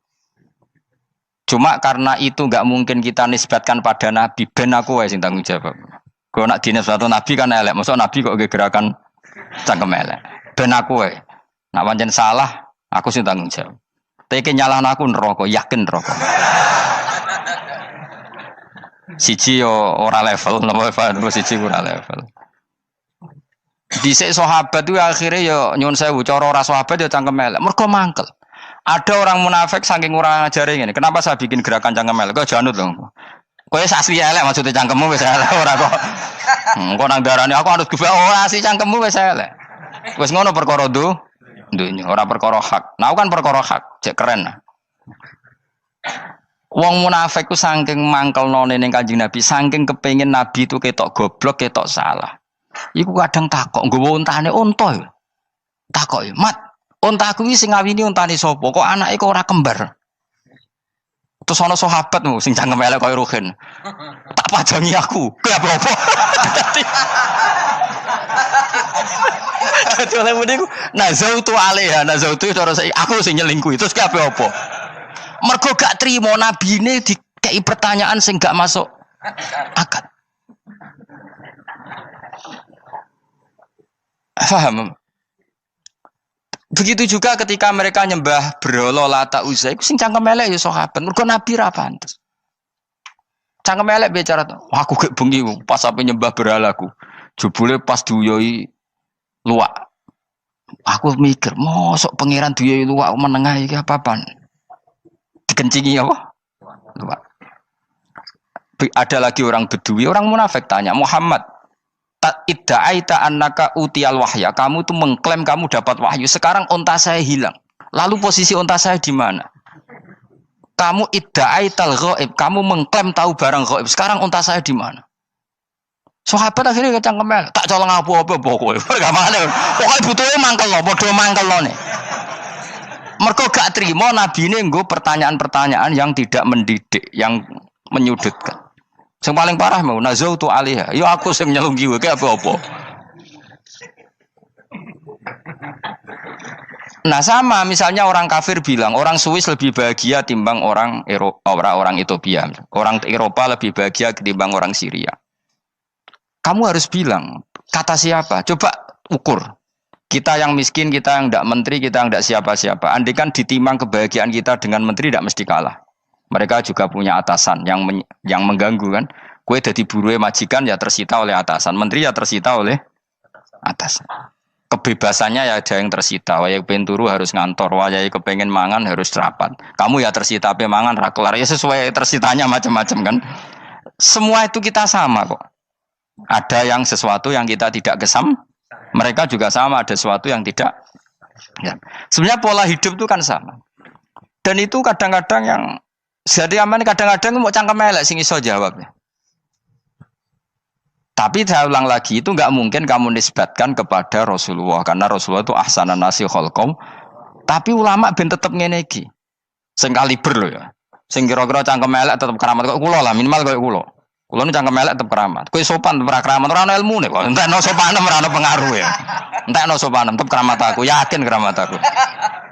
Baik kowe sopan lah ya. Ora ana ilmune apa-apa. Sopan yo keliru, cangkem elek yo keliru, urip yo keliru, mati yo keliru, pokoke kadung keliru. Ana ulama diomongi, Pak Yai, kalau neraka itu kalau setan dari api, kemudian setan disiksa api kan sejenis, susahnya apa? Kiai ini mangkel terus ngambil segenggam tanah di sawur ora ini. Loro yai, jari kayak kok tanah, kan tanah kok loro. Enggak bisa seperti ini diberi penjelasan baik-baik kan. Setan itu kok geni Pak Yai, jari disiksa di neraka kan enggak apa-apa, sama-sama api. Kiai ini ngambil tanah sawur ora ini. Barang mau sakit Kiai, jari kok tanah, kan tanah kok sakit. Hanya jangan katakan kalau setan dari api kena api enggak sakit. Coba kamu kasih penjelasan baik-baik. Ngapunten nggih, umpami jenengan nggih. Ngapunten lho niki. Ngapunten lho nggih, umpami jenengan nggih. Ngapunten lho. Kesuwen. Umpami jenengan kena tanah sepundi iki mboten napa-napa, kena tanah kula biasa. Kan kesuwen. Tidak mbok sawuri raine. Terus keliliben. Padahal materi manusia dari tanah, ternyata kena tanah. Sakit. Makanya dendam itu penting, tapi tadi loh ya, bukan dalam konteks dunia ning swarga. Allah iku wis gawe manusa iku duwe dengan tanda kutip dendam tadi. Dekne tetap gak terima. Orang yang dulu menghina saya iman, kemudian orang itu di surga gak terima, makanya diberi hak untuk melihat bahwa temannya masuk neraka. Melane fattala'a fara'ahu fi sawail jahim. Kemudian temannya dilihat, kemudian temannya di neraka. Dan belum berhenti dendamnya di sini. Dia ini ngomel-ngomel, tawahi ingkit talaturdin. Kamu kan yang hampir saja menyesatkan saya. Jadi wong swarga nek ora ngomel ya ora lega. Ayo milih swarga apa milih dendam? Dendam. Jadi mulane ngaji ben kero, dadi ben lega apa? Dadi kowe kudu dendam kan. Kowe wong suga-suga kudu dendam. Jute gak dhisik suga, saiki suga aku jebule sing mbok dendami swargane sak dhuwur. Pancet wong suga menangan. Jadi kudu jelas ya. Jadi kenapa saya bilang cangkemel karena tadi dulu sahabat itu kadang kesulitan nanggepi komentare wong-wong munafik. Karena tadi itu Nabi itu, sama nak roh ceritanya Nabi dari sisi yang baik-baik saja. Maksudnya baik-baik itu sahabat merawakan Nabi. Wong munafik nak takok aneh-aneh. Ya Muhammad, onta aku iku rondo ireng. Kok anake rondo ngene iku sing majang ki sapa? Jare sahabat, aku apa? Wong urusan onta kok ditakokno ora. Dadi niate ngelecehno nabi, nabi takoki urusan. Lah kula misale kiai, alim alamah tukang maca jalan takoki, Gus dari rukin kula gak ada kucing, Gus. Niku rupane kok beda-beda nu sing majangi kucing putih, Gus. Aku kan ngenyek wong lho. Kiai ditakoki urusan perselingkuhane apa? Kucing. Bukan nabi itu kono mesti sahabat tahu terus kabeh apa? Ono sing ontane hilang Muhammad kamu mengklaim tahu barang gaib. Lalu onta saya sekarang hilang di mana? Itu saya sahabat tak jupuk. Maksudnya sahabat tadi agak nyolong mangkel no wae. Cara aku zaman sahabat kok menangi nabi. Sing hilang ontamu nabi mbok takoki. Engko sing dionto ora iso njogo malah nabi wong liya mbok takoki. Cok goblok.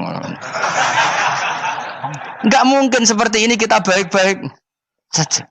Jajal misalnya kesopan, ngapunten nggih, Nabi sukani hak mikir ya. Malah kumo luhur kan? Nabi kasih waktu untuk meditasi. Kan malah gak kasih sopan ngene iki. Unta-untamu dhek takon Nabi lah gak wis ora melok di dunya kan lebih gampang. Gampang di cangkem melek cangkem apik. Jawab. Gampang cangkem melek. Makanya dulu mulai sahabat, ada sahabat kayak Umar, kayak Khalid bin Walid, gue jagani wong sing ngene iki. Masyhur. Ana wong munafik neh takok, "Muhammad, kamu betul Mi'raj?" "Iya." Sayyidina Ali diparani takok, "Ali, sikile mangkat sitok diangkat. Angkat loro-loro ora iso." Ngono jare kancamu iso. Mergo artinya terbang kan kakinya terangkat semua. Sayyidina Ali karena wong pinter nganggep iku guyu tok Sayyidina Ali. Bareng takok Umar, kan dekne kepengen mengalahkan Nabi dan mengalahkan Ali. Terakhir ning Umar. Mar, kowe iso ngangkat sikilem sitok. Teni. Pekno pedang mbek Umar. Kewan iki. Ngono ku ora iso diadepi api-apian. Kok Umar wis ngerti iki ora kena diterangno mbek akal. Makanya saya punya rencana, umpama aku menangi Nabi, itu sangat melek. Nabi ra usah ben tetap ahsana nasi kholqom. Nabi kita selamatkan supaya tetap steril. Masyhur kan, jadi ada orang Yahudi itu membawa kambing mati kan. Wedhus itu mati. Ya Muhammad, kambing yang mati ini yang bunuh siapa? Karena Nabi orang tauhid ya Allah. Yang bunuh kambing mati itu Allah. Agamamu ini aneh Muhammad. Yang dibunuh Allah langsung orisinil haram, yang lewat tangan-tangan jahil manusia halal. Itu sing disebut wa kadzalika ja'alna likulli nabiyyin aduwan syayatinal insi wal jin yuhi ba'dhum la ba'din zukhrufal qauli ghurur. Coba cara aku menangi Nabi. Kan nak cara medis kan jelas ya, kan tentu sehat yang disembelih karena darahnya keluar. Tapi mereka ngomong wong orisinil dibunuh wong langsung kok malah haram yang dibunuh manusia. Ini aneh mata agama. Cara aku menangi zaman Nabi, yo no pangan dhewe ngono kowe sing gampang dikira-kira. Tapi ojo Nabi lho sing ngendikan, kowe wae sing penggemar Nabi. Kancang kemelek pantes selain bakat yo ora bakal dadi nabi wis. Ya kowe nak muni halal yo pangan tekno. Kan dekne muni halal kan? Ya wis entekno. Ben do mangan apa, Bah? Badang. Tapi Nabi kan gak mungkin ngendikan seperti. Tapi sahabatnya dong ngendikan gitu. Mergo mangkal ngadepi. Jadi kadang-kadang orang itu gak bisa dikasih penjelasan secara apa? Baik-baik. Ya tapi tadi saya ulang lagi, kita kudu tetap nyelametno Kanjeng Nabi. Yes, mulane ulama itu udah keras masalah bab ngadepi wong fasik itu keras. Masyhur Sidina Ali nanti debat be orang ateis. Ali, kowe sehari terkenal sahabatnya Nabi paling cerdas. Umpama kowe wis mbok rewangi salat, mbok rewangi poso, kemudian sok ben mati ra ono apa-apa. Terus kowe rugi, mbok rewangi salat, mbok rewangi poso, mbok rewangi takwa, ternyata nanti di akhirat enggak ada apa-apa. Dan aku kan enak ning dunya, gak tahu salat, gak tahu poso, jadi nanti kalau enggak ada apa-apa kan enggak masalah. Aku di dunia enggak pernah kebebanan aturan-aturan syariat. Masyhur dawuh Sayyidina Ali. Ingka nama taqulu sidqan atau haqqan takhallasta wa takhallasna. Wa ingka nama aqulu haqqan takhallasna wa ahlakta. Siapa lo di? Jika yang kamu katakan benar, yang lolos tidak hanya kamu, saya pun lolos. Jika nanti di akhirat gak ada hisab, memang yang selamat kue tok, aku lah yo. Selamat dong, bodoh-bodoh ra ono hisab. Ingka nama taqulu haqqan faqad takhallasta wa takhallasna. Jika yang kamu katakan benar, enggak ada hisab, maka kamu selamat, saya pun selamat rumangsamu. Tapi jika yang saya katakan benar, takhallasna wa ahlakta, saya selamat kowe rusak. Niku muga ora sidina Ali cangkem elek tapi, muga ora sidina Ali. Muga sing ngomong Ruhin misal. Kan cangkem elek. Karena orang seperti itu ora iso mbok terangno api-apian. Di kampunten nggih mengke delok mengke. Lho delok mengke kesuwen li. Kowe nek mati wae SMS aku malah do ndi-ndi ngomongnya. Maka jawab Sayyidina Ali, jika yang kamu katakan benar, yang selamat tidak hanya kamu, saya pun selamat karena tidak ada apa? Hisab. Tapi jika yang saya katakan benar, maka takhallasna wa ahlakta, saya selamat, kamu rusak. Mulane cara kula wong Islam kudu yakin mlebu swarga. Senajan to neraka sik. Saya berkali-kali bilang, kita pun nuruti khawatir. Sebenarnya sholat kita potensi gak diterima Allah karena ada ikhlas. Puasa kita juga gitu. Tapi masalahnya kubu sebelah darani siapapun mati itu masuk swarga. Lan aku kalah iklan iso kalah. Lan aku kampanye paling gampang ngaji swarga, ngaji ra paham yo swarga, go kitab ngalor ngidul yo swarga, modus gaya-gayanan yo swarga. Ngaji mergo mangkel bojo yo swarga. Ngaji nglalekno utang yo swarga. Oh, apa kubu sebelah wae swarga terus bosok kene sing iman kak. Swarga. Soal akhir ki mlebu neraka tak kandhani wis enteni sik sabar. Pada akhirnya tetap masuk swarga. Pada akhirnya kapan? 10.000 tahun apa ya ora. Ayo ora kepengin orang nglakoni kok. Jadi ini penting ya. Jadi kita harus terbiasa berpikir secara tadi ya. Sarohku sahabat ulama itu nak ngadepi wong fasik itu akhirnya cangkem elek. Mergo kadang penjelasan lebih gampang. Cuma tadi saya ulang lagi, Nabi harus kita selamatkan. Sajane Nabi Ibrahim yang podo parah. Jadi ketika beliau mematahkan semua berhala yang kecil kan kapaknya dikalungkan berhala yang bareng ditakoi. Hem siapa yang melakukan itu? Takono sing nggo kapak, ora nggo kapak. Jare ketuane wong kafir, utekem lho hem wong karuan berhala, bukan nakoki, ora karuan ora iso ngomong, bukan nakoki. Lah utekem ning ndi karuan ora ngomong mbok sembah. Akhirnya berhubung Nabi Ibrahim darani ngendikan, lah sing nyora aku. Lah yo muga iku ora nabi, iku cangkem elek ta cangkem apik. Muga ora nabi lho. Mergo Nabi Ibrahim diutek-utekno, utekem lho mu karuan berhala watu kok kon nako. Jare Ibrahim utekem tak kok karuan watu kok mbok sembah. Iso diterangno apik-apikan. Ngapunten nggih. Ngapunten sanget niki niku. Kesuwen yakin kesuwen. Lah cuma ke mari siko nabi ku ya iku nedok sing cangkem elek iku. Tapi ora demi hak, demi hadun. Nah lha iku sing mari elek. Apa logikanya? Saiki musuh dhisik musuh saiki gabung kuwi ku barang-barang donya kok mbok soal. Nyoal barang akhirat itu keren apa? Apa susahe ning donya nggo sujud, apa susahe ning donya nggo ibadah iku keren. Nyoal kok trimo.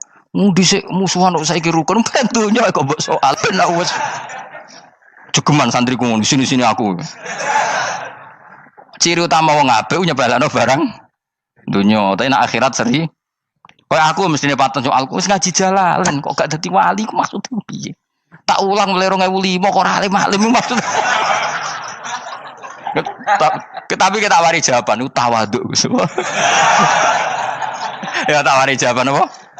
Karena kita ndak ingin nyaingi guru apalagi melangkai. Ya tak warai ya. Jadi sajane kula saged alim Gus, tapi mboten sae nglangkai guru. Mulane kula nyuwun pangeran tetep bodho kersane. Kersane tetap sopan tidak ngelangkai. Setuju ya? Jadi soalnya nggak takoki. 2005 loh kan 2005. Berarti seberang tahun? 14 tahun. Tak takoki dadi mubalek yo ora, khotib yo ora. Krungu kabar Ruhin Wali yo ora. Nuruti kecewa-kecewa. Tapi setelah ada jawaban tawaduk ya soleh. Memang enggak baik. Murid nyalip guru itu enggak baik. Ya berapa apik, ora iso ya ora ros pokoke. Jelas gitu. Terus niki bukti orang soleh itu boleh berteman orang macam-macam. Bernya ini ahlul jannah bercerita dulu punya teman ateis. Jelas gitu. Yang teman itu mengingkari adanya hari gebang.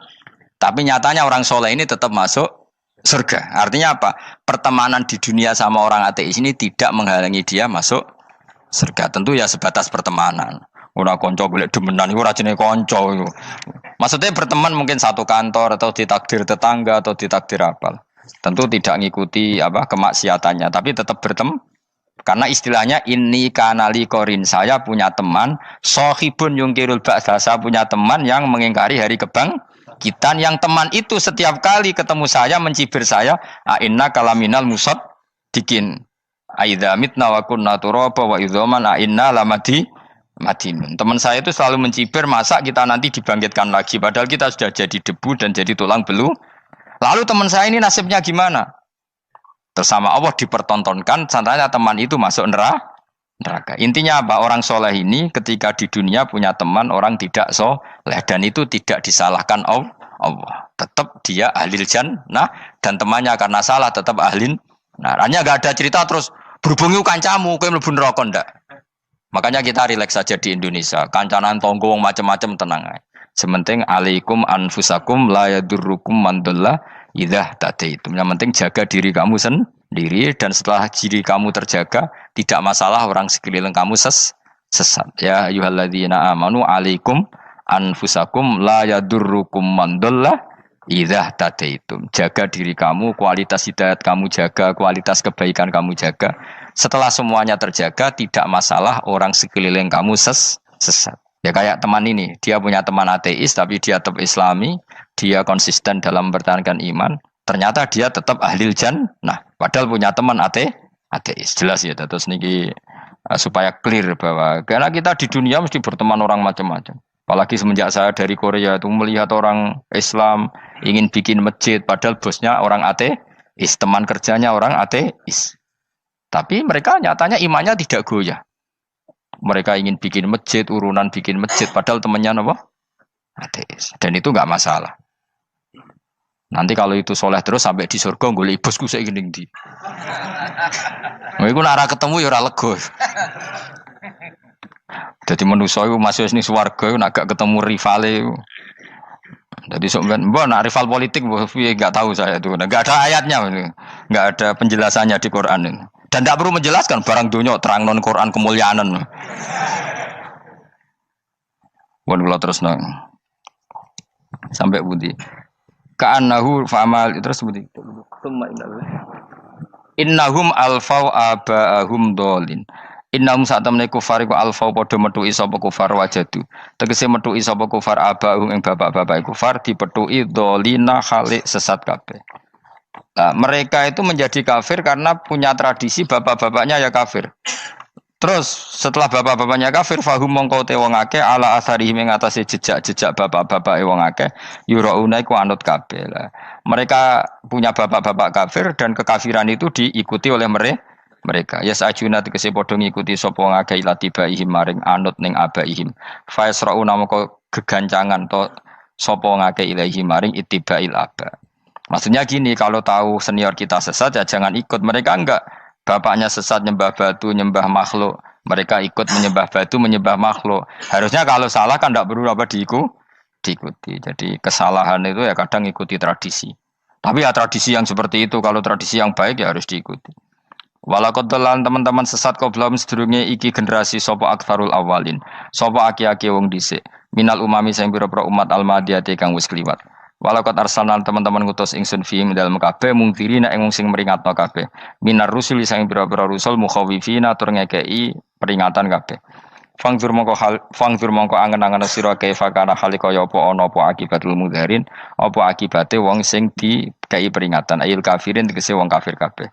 Ai akibatuhum tegese uta akibate kabeh akhir dari perjalanan mereka wa aladabu siksa. Orang yang tidak iman pasti akhir perjalanannya siksa. Senajan to ning donya mereka ngelola dunia lebih baik ketimbang kita, kehidupan dunianya lebih baik ketimbang kita. Intine kowe aja sampai kalah donya kalah akhirat. Awas kene. Kalah donya aja sampai sini-sini wong. Wis go jalalan jebule kalah donya. Gunane apa go konsep jalalan ngalor gitu. Tutulisi jalalan kalah di dunia menang akhirat. Jebule kalah pisan. Innalillahi wa inna ilaihi raji'un. Awas ke sebenarnya swarga sini-sini wong. Illa ibadah wahi kecuali pira-pira kaulian Allah al-mukhlasina kang ikhlas kabeh, al mukminina kang mukmin kabeh. Fa innahu mongko satuna ibadu wa al mukhlisin atau al mukhlasin iku najau. Iku selamat sapa kabeh minal adabi sanging siksa. Li ikhlasihim krana ikhlase wong akeh fil ibadate ndo ing ibadah. Nak kira iki ta apa? Illa ibadah wahil mukhlasin sami nggih. Fathah. Kira iki ta napa? Lame fathah. Illa ibadah wahil mukhlasin iki. Tapi ana sing kira mukhlisin apa mukhlasin? Kira iki to. Hah?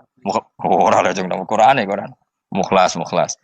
Auli anna wa ta saat temne wa ta'ala akhlaso nyelametno sapa mikhlasno sapa ing kabeh lah krana ikilah amal ala qiraati fathil lam ing atase wacanan maca lam. Dadi qiraah itu ada illa ibadah wahil mukhlisin, ada illa ibadah wahil mukhlasin. Jadi mang dua qiraah. Tapi ki anut sing umum ya aja aneh-aneh. Walaqad nadana nuhun fala ni'mal mujibun. Walaqad nadana lan teman-teman ndonga nek kita sapa nuhun Nabi Nuh bikauli iklan dawe Nabi Nuh, Rabbi inni makhlubun fantasir. Rabbi do pengiran ingsun ini sak temen ingsun makhlubun den kalahno, fantasir mongko kula aturi nulungi panjenengan. Fala ni'mal mujibun, mongko iku banget nikmate sapa al mujibun, sapa zat sing nyembadani lagu maring Nuh nahnu te kita. Aida'ana ala qaumi. Maksudnya Nabi Nuh ketika tertekan oleh kaumnya, kemudian Nabi Nuh berdoa kepada saya. Dan saya kata Allah fala ni'mal mujibun, zat terbaik yang memberi terkabulnya doa itu fala ni'mal mujibun. Ya Nuh berdoa kepada saya kata Allah, dan saya kata Allah adalah zat terbaik yang bisa mengabulkan doa. Itu jenenge apa? Fala ni'mal mujibun. Eda anak sing donga sapa Nuh nak ing kita ala qaumihi ing atase kaum Nabi Nuh fa ahlaknahum mongko ngrusak ingsun ing kaum Nabi Nuh bil ghoroqi kelawan tenggelam. Jadi kowe nak mangkel mbek wong-wong sing ora iman, iku pilihane iku ke para pangeran. Nak para pangeran nak sing ora iman dikalahno pangeran. Kowe ora usah dadi ekstremis, malah ribet dhewe. Pasrahno napa pangeran. Lah nek kira wali ora mandi-mandi, ora mandi ya wis. Sementing kowe ning donya bernegara secara sehat, gak perlu dadi napa?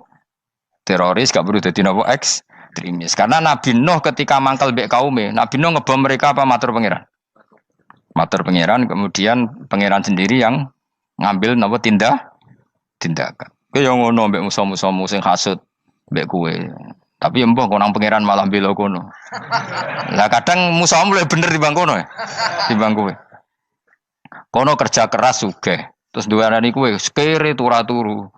Terus mbok pasutno jebule pangeran bener. Kok kowe pemalas. Kono bekerja keras. Ya mbah nak ngono. Lan jegeman di musuh wong saleh. Mergo nak maksudno malah balik ning kowe. Di musuh sing ra saleh dadi menang kowe. Nak padha ra saleh ya mbok ra jelas. Fa ahlaknahum mongko ngrusak ingsun hum ing kaum Nabi Nuh bil ghoroqi kelawan apa tenggel. Sing jelas nabi-nabi dulu nak kecewa ambek musuhe iku mature teng pangeran. Mboten kalau perang itu beda loh. Nabi kalau perang dia perang di arena perang di Badar, di Uhud. Jadi janjian terus duel. Ora kok musuhe turu terus di sebelah mboten enten ngono. Ya kalau mau perang ya janjian, jadi fair. Mereka nantang Nabi, tentu kan tidak baik kalau kebenaran ditantang kebatilan tidak berat. Terus akhirnya ya duel ini wow. Tidak. Yang jelas perang itu tidak sepihak. Makanya bahasa Arabnya takotul, saling perang. Jadi wazan kalau dalam nahwu itu dalam sorof itu qatala itu wazannya musyarakah. Musyarakah itu saling merang, saling nyerang. Jadi nggak boleh sepihak. Makanya janjian oke, mau iduna badrun. Kita perjanjian kita ketemu di apa? Badar terus ketemu. Ora kok limbe-limbenan niku mboten. Memang tarung. Jadi keren. Sing kalah ya keren, sing menang ya keren. Mergo corong Jawa wani adep. Mboten nyulik niku mboten. Sehingga disebut muqatalah atau napa kital. Masdarnya itu qatala yuqatilu muqatalatan. Malah latihan sorab lah jong. Karena syarat mufassir itu harus ahli nawa sorab. Wa najinahu lan nyelametno ingsun ing Nabi Nuh wa alahu lan keluargane Nabi minal karfil azim saking banjir sing gedhe. Ail gharqi tegese selamat sangka tenggelam. Wa ja'alna lan gawe ingsun zuriyata yang anak turun Nabi Nuhum al-bakin. Fanasu mongko te manusa kuluhum sakabeh nasikum minasli sanging turun Nabi Nuh alaihis salam. Makanya jenengan yang syukur. Jadi turunan yang sekarang itu sudah steril. Saya ulang lagi. Kamu ini sudah turunan yang steril. Tidak ada bapak yang kafir. Yo kowe kabeh sing ngaji Jalalain. Kowe kabeh. Ini mbah-mbah kamu sudah apa? Steril. Karena manusia pertama Nabi Adam, terus Nabi Adam seterusnya itu masih ada yang kafir macam-macam. Era Nabi Nuh ini bapak kedua. sing kafir tenggelam kabeh, terus ada orang 80 semuanya mukmin. Makanya kita-kita yang sekarang itu istilahnya Allah dzurriyyataman hamalna ma'nuh. Kita ini turunan orang yang diangkat di perahunya Nabi Nuh. Makanya manusia pertama dari Nabi Adam, terus itu masih macam-macam. Era setelah Nabi Nuh sudah steril, enggak ada lagi yang apa? Kafir. Umpama mbah-mbahmu ana sing kafir meneh, iku ya kafir sing ora asli. Sehingga engkok ya langkai wae. Mesti aja anggap langkai wae. Terus melok mbah sing nopo? Sing mukmin. Ya jelas ya, fannasu kulluhum min naslihi alaihis salam. Jadi setelah periode banjir itu semua manusia itu sudah turunan Nabi Nuh dan pas itu sudah steril semuanya apa? Mukmin. Ya orang 80 semuanya orang apa? Nah, setelah itu ada lagi yang kafir. Lah aku ora roh iku sing dadi mbahmu ta ora roh. Ya ora perlu roh kowe. Mulane ora apal nasab penting kanggo biasa ben ora roh. Tadi fanasu mongko te manusa kulo kabeh nas iku minaslihi saking turunan Nabi Nuh alaihi salam. Bakana lan ana iku lahu kedene sapa salah satu auladin sapa telu pira-pira anak Sam. Pertama Sam wa Abul Arab wa Faris wa Rum wa Ham wa Abu Sudan. Sing Hamu Abu Sudan, bapake wong napa? Sudan. Wa Yafas, ana sing maca Yafis. Yafas Abu Turki, bapake wong pundi? Wal Khazar, wa Ya'jud wa Ma'jud wa Magunalika. Mbah kowe minduane sing tira babamu sing. Abul Arab ira ngempesek. Persi kita ya kurang ganteng. Rom kira ora wong Itali. Kowe turunan ndi? Ham iku paling Abu Sudan wong ireng-ireng. Paling iku. Wis ben ngono, ben wis. Wa tarakna alaihi fil akhirin.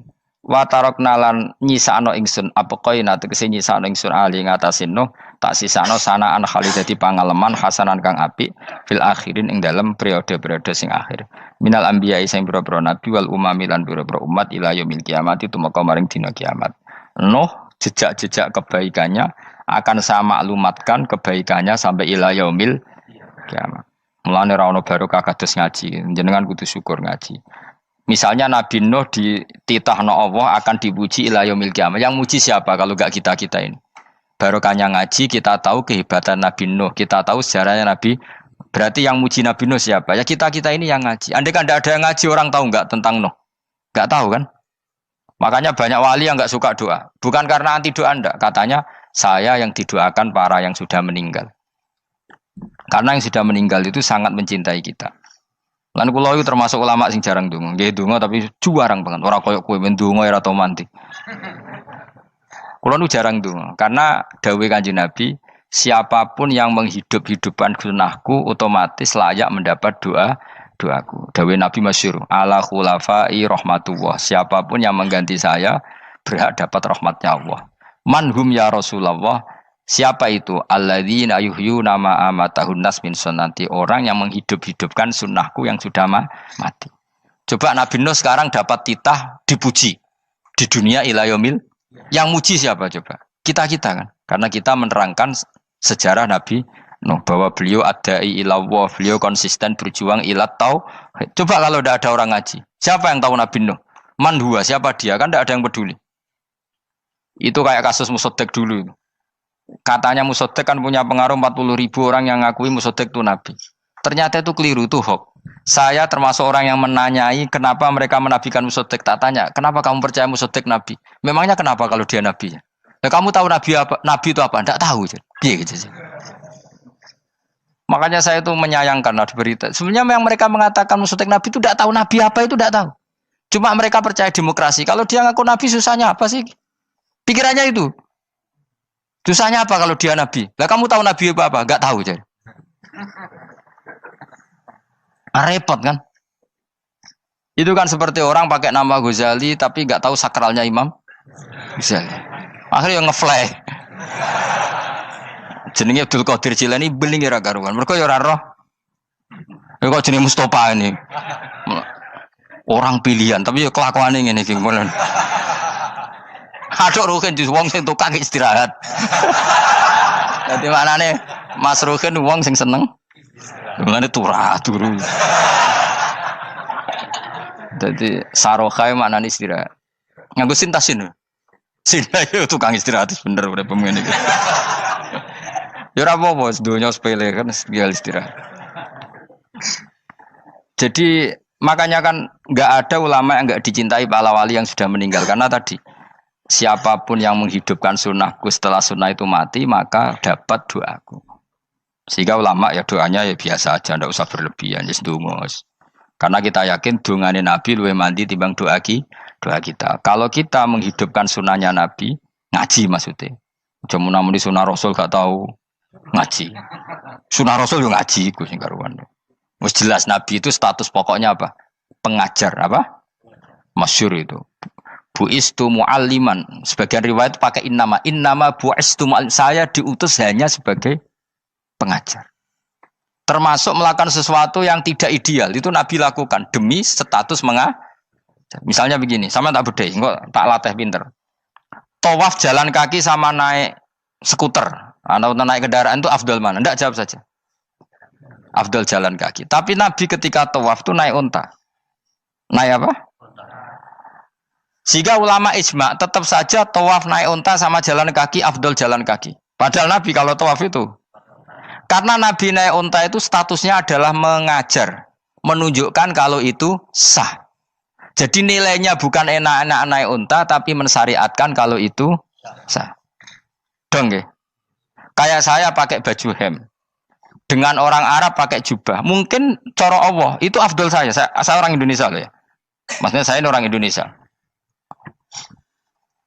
Maksudnya saya orang Indonesia, saya ulang lagi. Bukan dengan status Habib atau ulama atau orang Arab. Guling-gilingan bahwa saya mengesahkan baju hem untuk sholat. Makanya dulu pernah di salah satu komunitas tabi'in, saya ulang lagi tabi'in. Itu semuanya pakai jubah, pakai serban. Jabir yang sahabatnya Nabi termasuk Abdullah bin Mas'ud, dia datang ke masjid, jubahnya itu dicopot. Terus dia sholat tanpa pakai jubah. Sampai geger tabiin, ini gimana sahabatnya Nabi sholat kok pakai jubah dicoplok, dicendel loh. Terus dia sholat. Ketika sholat ditanya, ya sohibah Rasulullah, kok ini sahabatnya Nabi sholat pakai jubah kok malah dicopot. Supaya kalian semua tahu bahwa kita dulu zaman Nabi biasa sholat pakai sarong, terus diikatkan di leher, saking tidak menemukan jubah. Tapi itu menjadi penting supaya orang tahu bahwa syarat sahnya sholat tidak bergantung harus pakai jubah. Meskipun kita sepakat pakai jubah sunat, kita selalu sepakat pakai jubah sunat. Tapi harus ada yang enggak. Kalau semua kiai pakai jubah, nanti satpam harus pakai, supir harus pakai. Karena kalau mau sholat jadi bingung. Ini barokahnya Jabir, orang tahu ternyata sholat itu yang paling pokok adalah nutupi aurat. Sama Rasulullah itu kadang tidak melakukan ibadah kelas paling afdol. Kayak tadi beliau tawaf naik unta. Tapi itu menjadi afdol karena nilainya mengajarkan bahwa itu sah. Paham ya? Terus beda. Perilaku sama pengajaran itu beda. Rasulullah itu gak mungkin sholat lupa. Tapi Nabi pernah lupa. Andai kan Nabi tidak pernah lupa, kita tidak tahu caranya kalau sholat masyhur itu. Nabi pernah sholat hanya 2 rakaat. Terus beliau akan pulang. Terus sahabat diam semua karena mereka punya adab. Terus ada orang yang agak bedui. Aku sirati sholatu amnasita ya Rasulullah. Ini sholat model qashar apa memang kau lupa? Karena sahabat mulai dulu sudah ngerti usul fikih. Kalau ini duhur 2 rakaat mulai besok berarti 2. Karena ngambil yang paling akhir. Zaman Nabi kan ada nasa mansuh. Kalau tak kemarin duhur 2 berarti duhur terkini 2. Terus Nabi balik lagi ke majelis mengkonfirmasi ahakun maqalahu Dzulyaden, apa yang dikatakan Dzulyaden tadi benar. Iya ya Rasulullah, engkau tadi sholat hanya 2. Terus Nabi takbir menambahi 2 rakaat. Artinya apa? Kalau kamu lupa itu tidak harus mengulang dari awal, cukup bina meneruskan. Sehingga misalnya kita tawaf sudah 3 putaran, terus kita batal, ya kita wudu saja. Mulai awal apa teruskan terus keempat? Coba kalau Nabi gak pernah salah seperti itu, kita tidak tahu cara ngelola kesalahan. Ya misalnya kamu tawaf terus batal. Kamu wudu, nambah keempat apa mulai dari awal? Nambah keempat. Karena setiap seperti itu, bana alama fa'ala harus meneruskan. Bukan andai kan Nabi tidak pernah melakukan itu, kita tidak tahu caranya. Ojo kok malah komentar, sholat nganti lali, kowe eling opo wae, cangkemmu. Laline Nabi ora koyo lalimu. Mulane ana imam sholat salah iku anggap ae niru Nabi. Cuma bedanya Nabi untuk ganjaran wong iku gak ngono, tapi tetep Jadi Nabi itu beberapa kali itu ngalami sesuatu yang tidak afdol. Tujuannya satu, untuk pelajaran. Makanya masyhur itu riwayat makuntu ansa walakin unassa li as-sunnah. Saya itu tidak pernah lupa, tapi sama Allah didesain lupa li as-sunnah supaya itu jadi sunnah. Jadi makuntu ansa walakin unassa li as-sunnah. Jadi saya tidak pernah lupa, tapi sama Allah didesain lupa supaya jadi sunnah cara ngelola kelupaan. Misalnya sholat 3 apa 4, milih 3. Milih al-aqal. Karena itu satu-satunya cara. Sehingga Nabi didesain pernah sholat hanya 2 rakaat, terus diingatkan sama sahabat. Terus itu jadi sunnah caranya ngelola apa lu? Caranya ngelola lupa. Begitu seterusnya. Nabi ngendikan al-ajur bi qadri ta'ab secara makna seperti itu. Tapi Nabi sendiri tawaf itu naik unta. Sehingga sekarang ada orang naik skuter, naik kursi roda, itu dikiaskan karena Nabi dulu pernah berkendara. Coba kalau Nabi tidak pernah berkendara, wong sing lumpuh gak iso tawaf, wong sing sakit gak bisa tawaf karena gak ada riwayat Nabi pakai kendaraan. Tapi barokahnya Nabi pakai kendaraan, semua referensi itu gampang. Meskipun Nabi sendiri pas itu masih sehat, sangat sehat. Tapi biar jadi sunnah, kalau seperti itu tidak apa-apa. Karena tadi Nabi itu yang penting buistu mu'alliman, saya diutus sebagai pengajar. Kadang Nabi melakukan sesuatu itu tidak ideal. Tapi tidak ideal yang akhirnya malah lebih ideal ketimbang ideal kita. Karena apa? Nilainya taklim, mengajarkan. Itu masyhur itu dalam ilmu ushul fikih. Jadi yang dilakukan Nabi jaiz, biasa-biasa saja atau boleh, itu statusnya bagi Nabi adalah fardhu ain karena liwujubit taklim, karena menjadi kewajiban mengajar. Masyhur itu jadi dalam usul fikih itu. Karena Nabi berkeharusan menjelaskan. Sehingga kamu jangan tanya, apakah yang dilakukan Nabi itu mesti kelas paling utama? Jawabannya ya, misalnya gini. Nabi itu sangat mencintai Qiyamul Lail. Sangat-sangat mencintai Qiyamul Lail. Tapi Nabi hari keempat itu sudah gak mau ikut sholat di masjid. Terus ada riwayat, kubu sebelah bilang Nabi baru sholat 2 rakaat terus enggak. Ada yang bilang 8. Macam-macam. Nah, yang jelas orang sepakat riwayat itu, hari keempat Nabi sudah gak sholat di masjid. Dan itu bagus bagi Nabi, meskipun bagi kita agak bagus. Kenapa? Andai kan Nabi sholat Qiyamul Lail selalu di masjid dan selalu 20 rakaat atau selalu 8 rakaat, pasti orang ngira itu fardhu ain.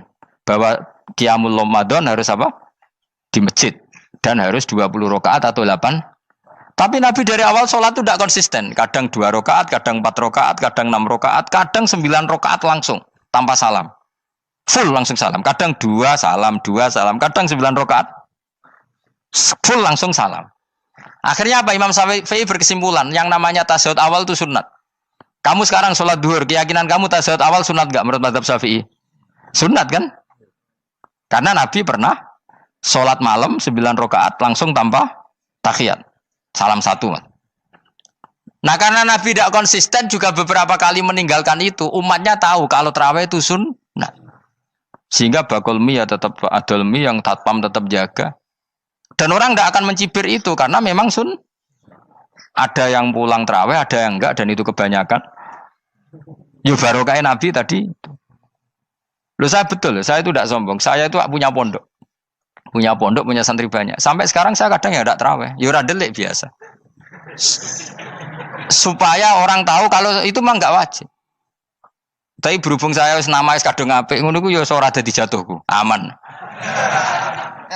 Tapi sebenarnya hatiku yo nangis, kangen kula mbek pangeran. Lu Nabi sangat kangen mbek pangeran, tapi kalau melakukan ibadah secara terbuka semua pasti dikira itu wajib dan itu memberatkan umatnya. Nah, kowe ora usah ngono, kowe ora usah terus niru Nabi, kadang-kadang ra traweh niru Nabi. Kowe bolak-balik wong ora ngarah, anut kowe ora ngarah. Mulane traweh wae, nek kowe bareng traweh wae. Kok GR apa ono sing nyoroti perilakumu ora ngarah. Makanya kenangannya Sayyidah Aisyah itu kenangannya beliau itu wa in sama siapa teks hadisnya ini ada di Sahih Muslim wa in kana Rasulullah la yadaul amal wa yuhibbuhu makhafata ayufradu alaihim. Sungguh Rasulullah itu sangat mencintai amal tapi beliau terpaksa meninggal. Jadi Nabi itu sangat merindukan amal tapi terpaksa beliau meninggalkannya takut itu dianggap wajib. Misalnya Nabi siwakan. Kebayang nggak kalau kamu bangun tidur nemu bupati nggak kebayang, nemuin presiden apalagi nggak kebayang. Lalu kamu bangun tidur langsung sholat, wudhu terus sholat tanpa siwakan, kebayang nggak? Kan nggak kebayang. Jika kata Nabi, umpama saya itu tidak memikirkan umat saya, sikatan itu tak wajibkan setiap orang mau sholat. Wong kita mau ketemu presiden, menteri saja, bangun tidur mesti sikatan dulu baru ketemu. Masa ketemu Allah tidak sikatan? Artinya Nabi itu nggak kebayang, nggak pakai siwak tuh nggak kebayang, karena mau sowan pangeran. Padahal lisannya Nabi sudah thayyib, sudah wangi. Tapi Nabi terpaksa kadang-kadang meninggalkan siwakan itu karena takut nanti dikira wajib. Kayak apa Nabi? Artinya Nabi pas siwakan ya baik karena menunjukkan itu sunnah, pas tidak juga baik karena ini menjadi pelajaran kalau itu tidak wajib. Lah nek kowe pas ra siwakan mergo dablek ngono lho. Mulane kowe ojo kan kayak jajal ya kangkang sing biasa rokokan, bariku ana komat langsung salat tas siwakan. Sing biasa ngaji sore iku lho ora usah contoh ado-ado. Gak kelakuanem lho. Iku perkara niru Nabi ta perkara rasa-rasane jawab. Jadi Nabi itu beda. Perilaku apa saja itu jadi teladan, akhirnya jadi referensi. Begitu juga Nabi yang mensunatkan sunat safar, sunat kudum. Tapi Nabi beberapa kali ada sholat. Ada sahabat yang selalu sholat safar. Kalau pergi sholat, kalau datang sholat. Sampai Nabi ya disalahno. Agama orang ngene iku, Cung. Ojo nemen-nemen. Wala yusyadza hadatina ahadun ila ghalabu. Sing tenanan nyekeli agama, iku kok mesti kalah. Nak kalah terus bosen. Utawa tukang nyalahno wong liya. Coba kamu kalau gak pernah tahajud, roh wong turu terus Bu Arani Zaid turu, Ruhin turu. Jajal kita tahajud rong minggu. Oh kebo turu. Lha tahajud rong minggu ngebok-ngebokno wong kan itu. Mulane solehmu bahaya. Mulane aku seneng soleh pas-pasan ini seneng. Sekali over sidik mesti cangkemmu elek. Aku yakin lho. Wis rai-rai ini ketara, aku sapal. Jajal kowe sing ngaji aku kon tahajud seminggu roh wong turu. Ngorok pisan. Oh ning donya pisan turu kebo. Padahal lagi rong. Kayak apa kalau kita tahajud setahun? Mulane orang ngekeki rezeki kita tahajud wis diangen-angen iku kira-kira oh bahaya aja iki nak tahajud. Tapi aku tetap sunat tahajud, tapi kelakuannya belum dijogo. Maksudnya ya tahajud tanpa ngritik orang. Nak kowe kuat ngono ya monggo. Tapi nak kira-kira cangkemmu elek sadok urip ngene-ngene wis. Ibadah pas-pasan. Wong nggo model hadis Arabi, ya Rasulullah, betul salat itu hanya 5 kali sehari ya. Enggak ada yang lain yang wajib ndak. Demi Allah saya ndak akan menambahi dan ndak akan mengurangi. Pas. Wis wae makom kula wis wong desa niku mawon. Daripada nambahi tapi akhirnya kecang. Nek sampean ape ibadah sak ndure kula nggih monggo.